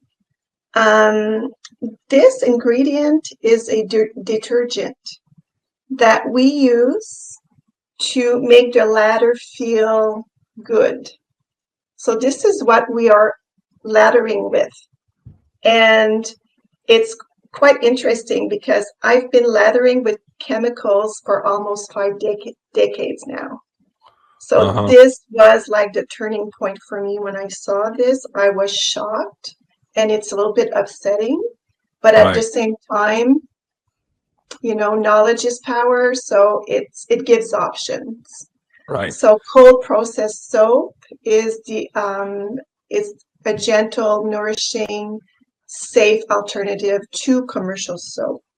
And let's go to the second slide here. Some people were asking about coconut oil. So yeah, explain your base oils here for most of these soaps. And they all have, I understand, different recipes and different base oils here. Yes. Okay. Well, there's a thing in soap making. It's called the holy oils. So there's 3 oils that we usually find in a soap.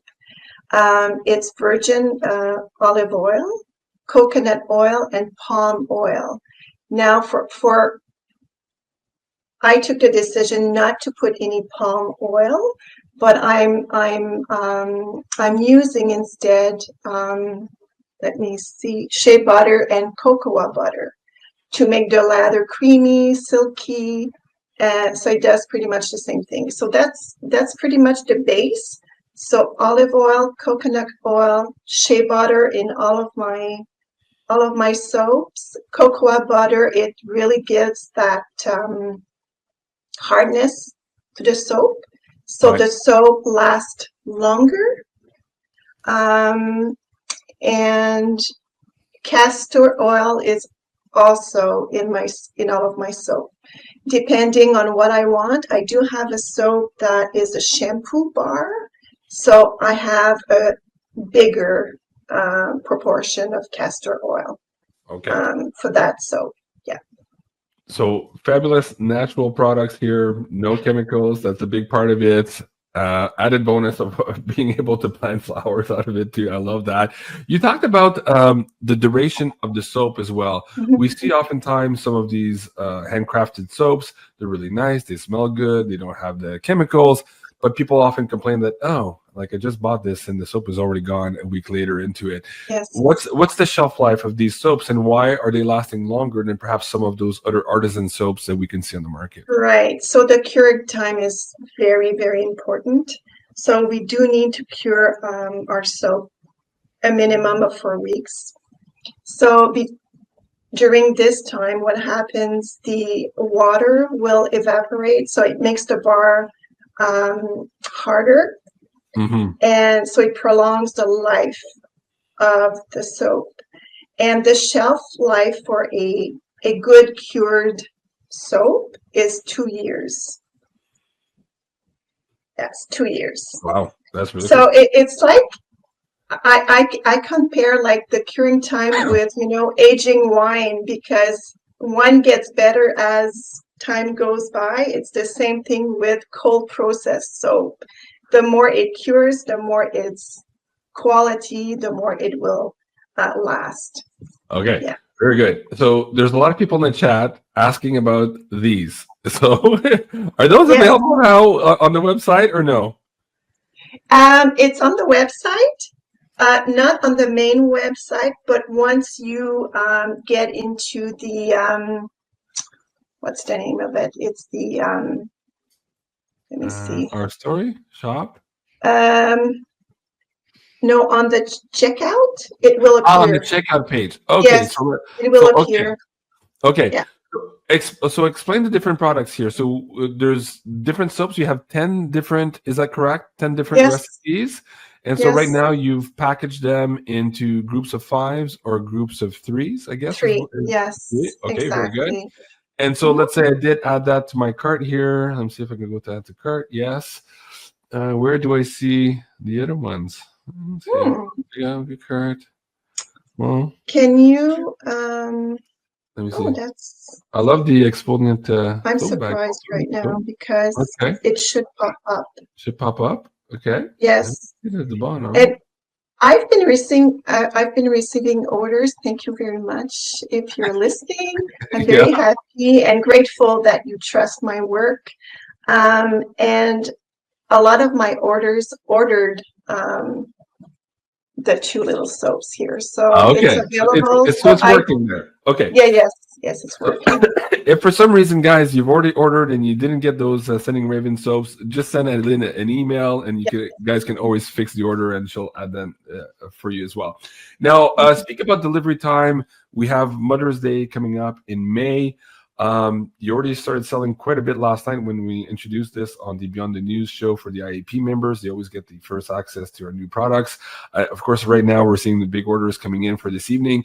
So with the inventory you have now, and thinking that perhaps you're going to get through that inventory this evening, what does it look like in terms of then shipping this product to the audience members? Once we hit that first big wall of inventory here, what does it take for you to make new inventory and then ship them out to the audience members? Yes. What's the timeline? So my second batch is already curing, so it should be ready to go probably in 3 weeks. I would want to. Okay. Yeah. Okay, so very good. So guys, be patient. It's similar to when we launched Carla and the pyramids. She makes them by hand. They don't come from China. And oftentimes when we do these shows, of course, there's big orders coming in. So you can take it from Janine and I. If we trust Aline enough to be on the show, she's going to deliver on these orders for you guys. So don't you worry. And Janine, do you have any questions about the soaps themselves, the products, how they're made? Any questions for Aline on her business venture? What do you think? So you said you had a shampoo bar. Yes. So is it shaped like the bar of soap as well? And you just move it into your hair like that? Yes. It works well. I'd be so interested in that. Wow. Yeah. I'm going to be checking that out. It's cedar wood. I just want to make sure I'm saying the right thing. Cedar wood, fir needle, dark patchouli, and juniper berry. Ooh, and my there's favorite. And there's cocoa powder in it to color. Yes. Gorgeous. Yeah. Beautiful. And so you're not using any artificial coloring. It's all coming from the pigmentation of the plant. Botanicals, flowers. Right. Yes, clays. I use a lot of clays also, like the Brazilian purple clay that we find in your soap, Janine. So yes. Okay. What's the scent on that again? Because it was incredible. So this scent it's a mix of 4 essential oils. It's lavender, juniper berry, fir needle, and I forget the last one. Let me see. I have it here. Patchouli? Did you say patchouli? Patchouli, yes. Patchouli. Yes. Yeah. Of course, you have good memory. I love patchouli. I know. Isn't that great? Okay, so people are asking also if they use these products of 3. We have the names of each of or the 5 bundles. We have the names there, like Minty Way. But where do I get the information? Can I go to our shop? Click on the description. Minty Way. There's a link. Here. Okay. Yes. And that brings me to the so it brings you Okay, so just to note for now, guys, because they're a little bit overwhelmed with orders, the individual products are sold out. She's selling the bundles here because it's a lot easier to process. Her whole family is helping her pack this stuff up for you guys. Eventually, we'll add more and more of these products and individual soaps as well for you. But this is where you can see, like she's saying here, the description of each of those soaps. When you're in one of those trios, you can choose the soap you want here and get into more details for each and every one of them. Okay, wow, fascinating, beautiful website, by the way. I don't know who designed this. It looks absolutely amazing, and I see the hand models in there. I think Mira, It's your daughter. Mira's, yes. It's And also the in there. design was made by Ravenstone Production. Yes. Yeah, beautiful. Yeah. And congratulations to you and Mira as well. I think that's Mira's hand there. Yes. Yes. Okay, her She's lovely got daughter. beautiful hands. Yes. She was at the conference also. People got to meet your beautiful daughter. She is working also here. She's training with Sarah to help with the tech support emails as well. So a big thank you to Mira for what you do. And congratulations to both of you here for FleurilinFarm.ca. Guys, again, if you're interested in this, please check it out and use the coupon code BM10 to give you 10%. And so what do you think? You want to give away some soaps tonight as a promo for the audience members? Okay. Do you have a pack with you that we can show of what you want to give away So to the audience members? actually, I would like to, maybe can we do 2 gifts? Sure. Okay. Oh, yeah, I'm sure nobody's going to complain. Okay. So this is the 5-pack. This is Rooted in Nature. This is the name of this pack here. And it's pure goodness. Like it's this soap here. It's my calendula from my farm. It's the oil has been infused in calendula also. So you've got that goodness coming out. It's and there's the salt also. I have a salt soap. It's called Under the Sea, and that's lovely. And it's a lovely scent, very delicate. It's Japanese peppermint, so it's very soft with a little bit of lavender. So it really smells like a spa. So I'll give this pack away. Okay. And So I also Janine, have. okay. Hey. Oh yeah, keep going. Oh, okay. Let's start with the first pack. Actually, come this to the second one. Let's try to get the first pack. Okay. Get a question asked. So, Janine, do you have the question for the audience members? We're going to give away the first pack now, and then when we wait for that to populate, Aline will explain the second pack also that we're going to give away. Go ahead, Janine. My only complaint right now is that I can't be involved in this because I want to win that. I think Aline can send you one, Janine. Okay, because sea salt baths, I mean, salted soaps that now you're taking care of. So you're protecting yourself with the sea salt. You're detoxing with the sea salt. Also, the scrub of the salt. So it's going to give you a little scrub. Like there's so many benefits to a salted soap. Yeah. And there's quelp also, like a little bit of quelp. Oh, wow. Kelp? Yeah. Kelp. Yes. Yes. Oh, kelp would make it really soft to the touch.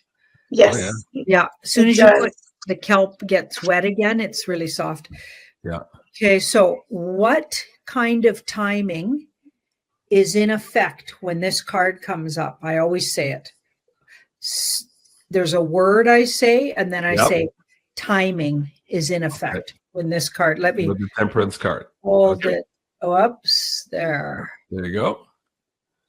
So, guys, in the live chat, we're looking for that one-word answer. Yeah, quite a few of you already have it. And while we're there, yes, don't forget, FleurilinFarm.ca is the website where you can get these beautiful soaps. Janine, let me go to the live chat now and let me know. No, there's quite a few good answers. Some people are mixing it up, but I have the answer. Go ahead, Janine. Let me know when to stop the feed, and we'll give this one away. I'll pick the first one here. So I'm looking for Universal Rosie Thorn 8847. Congratulations, you're the winner of that first soap pack. If you go to beyondmystic.net, top of the page, contact form, just let us know you're the winner, and we'll get your contacts over to Aline so that you can get your shipping information. So congratulations, Rosie Thorn 8847. Okay, Aline, the second pack giveaway. What do we have? Yeah, so this is my sorry, it's my, I call it the Secret Garden Path pack. And it's all about, this is like a mix of, I would say, floral, herbal, fruity type of scents. And there's also, like, this is interesting. I find, anyways. I have a lot of time doing this soap. Actually, it's the mocha java and clove I love soap. that. Yeah. So it's spicy. Okay. I love it. All right, Janine, let's go back to the live chat. You have a question to give away this one. Okay, when this guy comes up and we're talking about news, and in particular world news type events that involve white hat.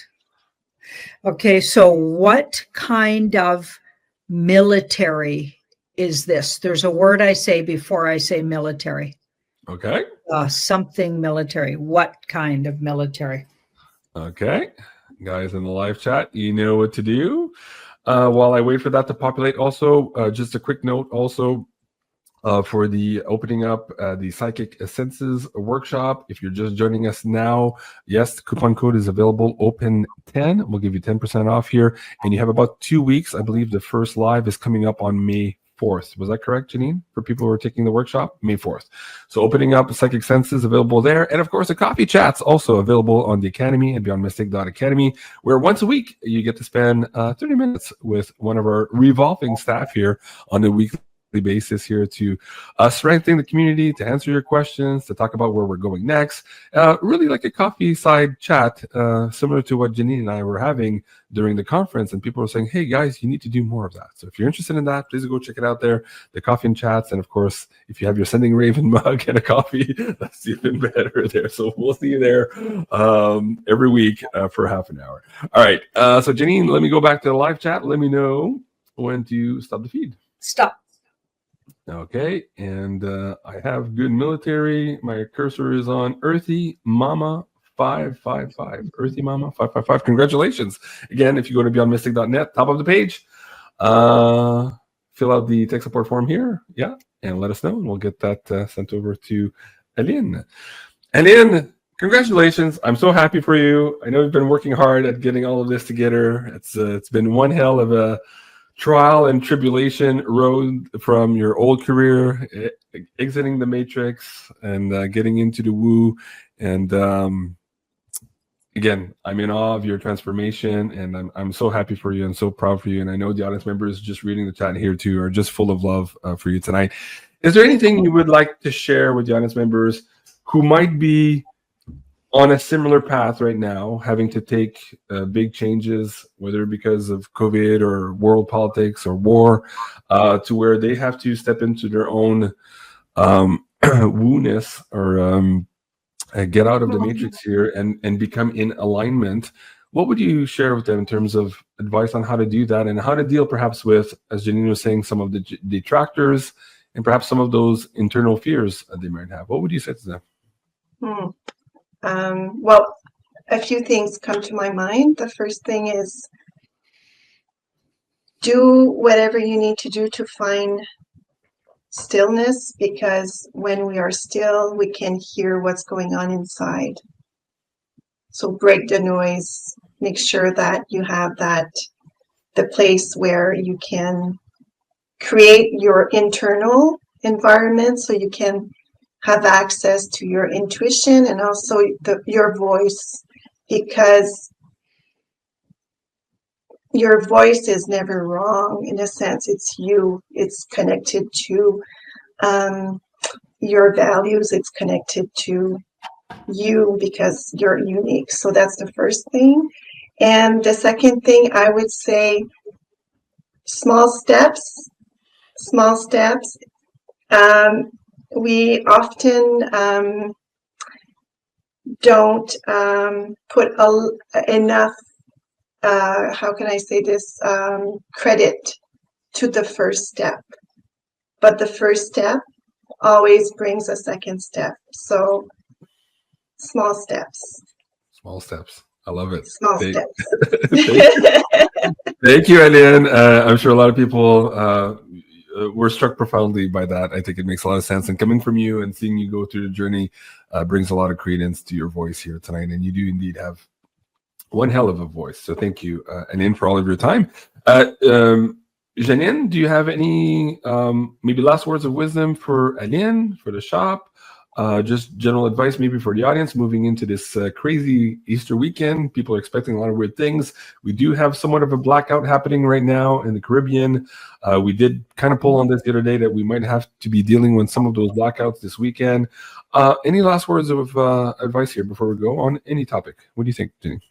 Well, I'm just so excited for Alin and your family, Alin. And I feel like what you're doing is such a great service. Like it's caring about. Sóng ngâm dần cao lên, cũng không biết là đang tranh luận những gì. Quý vị và các bạn thân mến, chúng ta vừa theo dõi hết tập 190 của Ngược về Thầy Minh. Hẹn gặp lại quý vị và các bạn trong tập 191.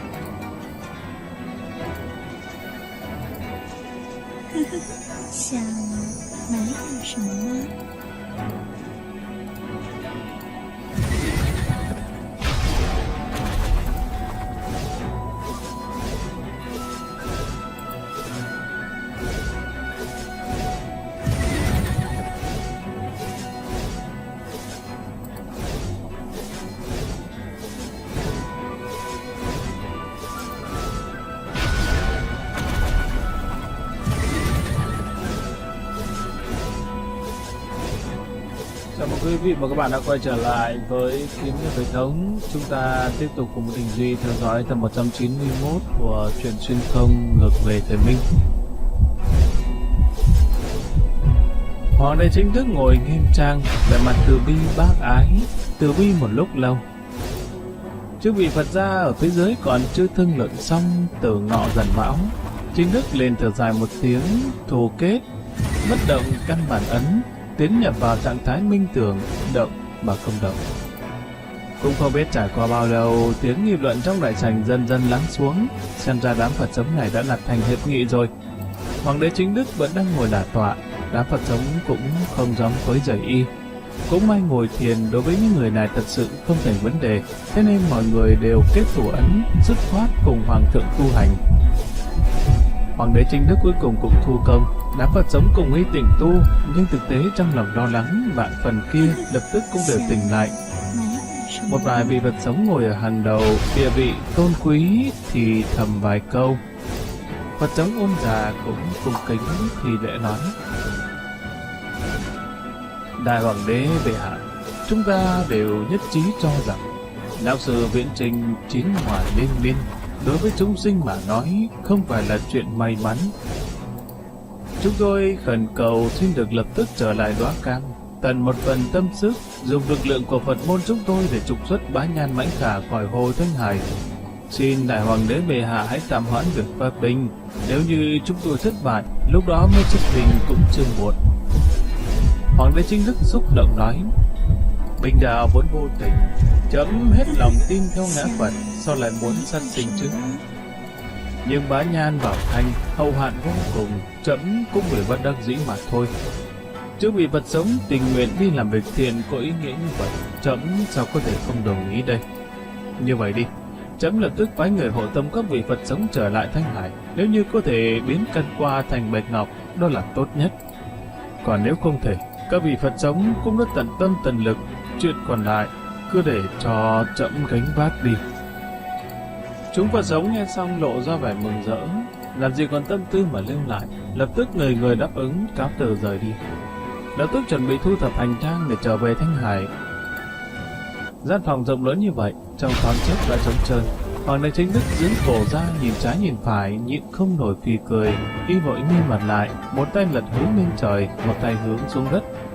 Chỉ thiên hỏa địa, bệ nghệ chúng sinh, miệng niệm Mani bát mê hồng. Tùy ý kết xuất đại uy đức kim cương ấn và thực hợp vô cùng thành thục.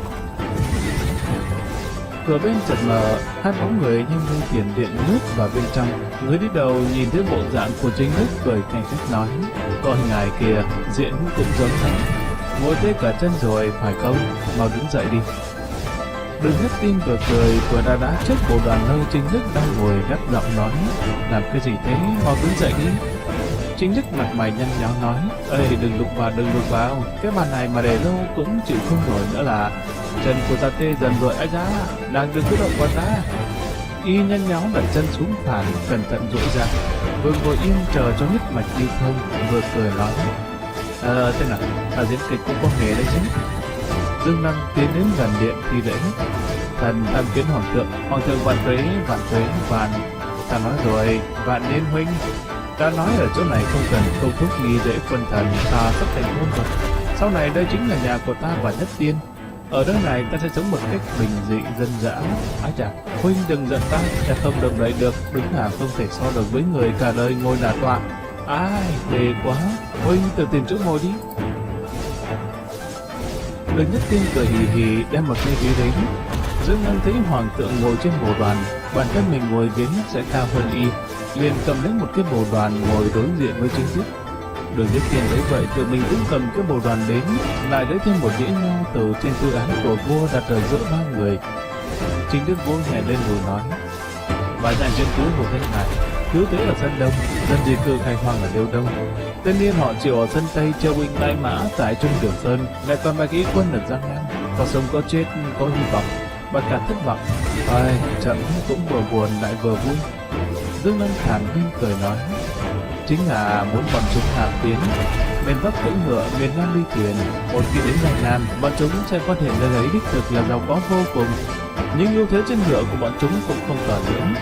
Tần lực phân hóa chia rẽ, tập kích và làm suy yếu. Sau 3-4 tháng thì đến 8 tần binh còn lại đuổi về phía Bắc. Trời đông giá rét, mặt đất nóng, lại thiếu y phục và lương thực. Từ lúc khởi sự đến khi cáo chúng, bọn chúng ồn ào không được tới 1 năm. Hoàng thượng cứ việc yên tâm. Về phía Thanh Hải cứ chờ xem năng lực của đám vật sống kia như thế nào. Nếu bọn họ không giải quyết được Bá Nhang, khi đó chúng ta đã giải quyết xong và y đạo có thể giành chân tay rồi. Chuyện ở Liêu Đông cũng không có giải quyết. Đây là chuyện cần giải quyết lâu dài, giống như là dò đá để vượt sông vậy. Phát hiện ra vấn đề gì thì giải quyết ngay vấn đề đó. Triều đình chỉ cần quan tâm nhiều hơn, đưa ra nhiều chính sách hỗ trợ hơn là được. Về phần chưa phải sân Tây, đợi những việc ở đây có chút kết quả, thần mục đích không đi một chuyến. Nếu có thể chiêu an được thì tốt, bằng không tuyệt đối không để cho y phát triển lớn mạnh. Đám thủy lưu lạc này một khi có được căn cơ vững chắc, vậy thì rất khó để dẫn áp, nhất định phải đuổi y đi. Chính Đức gật đầu, về mặt nghiêm nghị, nghiêm chỉnh. Nói rất đúng. Trải qua việc này, những kiên quyết của công tác triều chính đều đã bộc lộ ra. Đây chẳng phải là một chuyện tốt sao? Giải quyết kịp thời, có thể tránh cho mâu thuẫn vì đời lên cao trở nên gay gắt. Chấm cũng muốn văn có thể ăn bạc, võ có thể định quốc, làm nên một phen sự nghiệp. Nhưng vấn đề của bản thân mình còn cả một đống chưa giải quyết xong. Đã nghĩ đến việc mở mang vở cõi, đó là tham vọng huyền bông, đúng là có thực khu vực đường đạo. Dương Ninh nghe vậy thì rất mừng nói: Kiến giải của hoàng thượng rất hay.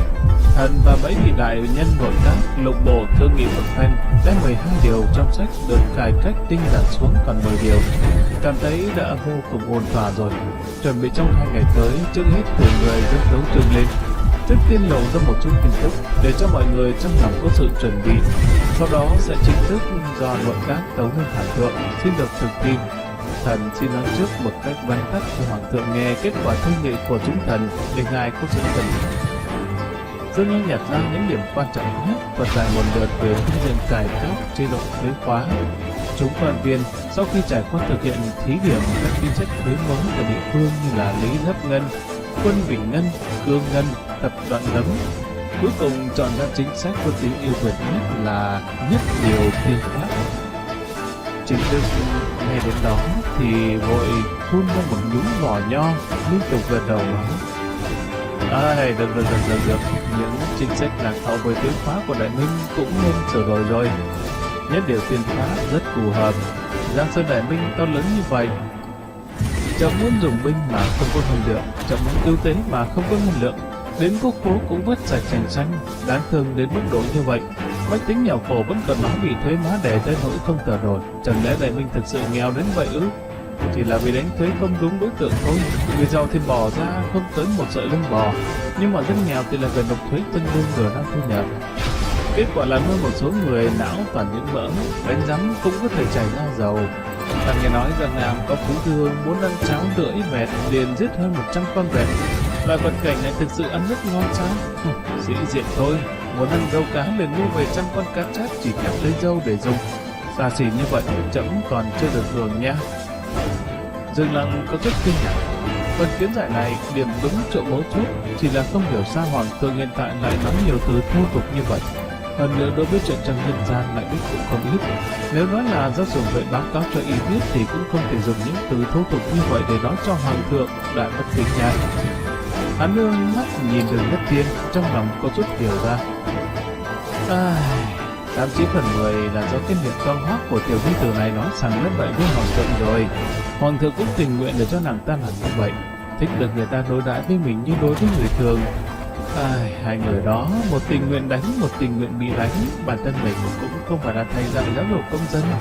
Loại chuyện nhỏ nhặt như này cũng chẳng đáng để mà can ngăn. Những lời này nếu để cho đám người Vương Quỳnh Lưu Kiệt, thậm chí hiện tại cả Dương Hùng Hòa lương chỗ nghe thấy chỉ sợ đều sẽ tất kinh biến sắc, lập tức tận lực khuyên thanh, yêu cầu vua của một nước cần phải thận trọng từ lời nói cho đến hành vi cử chỉ, thậm chí sẽ phát động quần thần tổ chức một cuộc nghị sự lớn tại triều đình, kiến nghị hoàng thượng cần kiềm điểm một cách sâu sắc. Cũng chỉ cô Dương Lăng căn bản không có coi trọng chuyện này, chính thức ở trước mặt hắn càng thoải mái tự tại, làm người càng đỡ mệt mỏi, chẳng trách chuyện gì cũng tình nguyện nói với hắn. Dương Lăng vừa nói đến cải cách tổ chức trong quân đội. Chính lúc lúc này huyết mạch đã lưu thông, vỗ đùi, tràn đầy đồng cảm nói: điều này rất hay, có phải do Lục Hoàn đề xuất không? Chú ý này của ông ta không tệ. Hiện tại lên chiếu theo phương pháp luyện binh trong dân, vừa giúp triều đình luyện binh lại không tốn chi phí của triều đình.到đến thời điểm thích hợp, trực tiếp thay thế quân tại Đông Vệ Sở, đúng là một chủ ý hay nhỉ. Nói thật lòng, trẫm hiện giờ không có tiền, chế độ cho quân đội lại không thể không sửa đổi, cần phải nghĩ ra biện pháp quân kéo thôi. Hiện tại hết xem báo cáo của bộ binh là trẫm lại tức giận. Nói là trẫm có 200 vạn quân, nhưng trong đó có bao nhiêu người chỉ biết làm ruộng đây? Nếu không phải là Ái Khanh người lãnh binh giúp trẫm chút giận, không hiểu trận đó đã đánh ra cái con bà nó tình trạng gì rồi. Người muốn nhập ngũ thì lại không được tuyển, người không muốn nhập ngũ thì lại bắt phải đi. Như vậy liệu có tâm ý đến trận sao? Cần phải thay đổi. Dương Lăng dần dần nói đến mục đích thực sự của hắn lần này. Hắn nói tới tính nghiêm trọng và nguy hại của tình trạng thôn tính đất đai, sau đó liếc trộm chính đức một cái,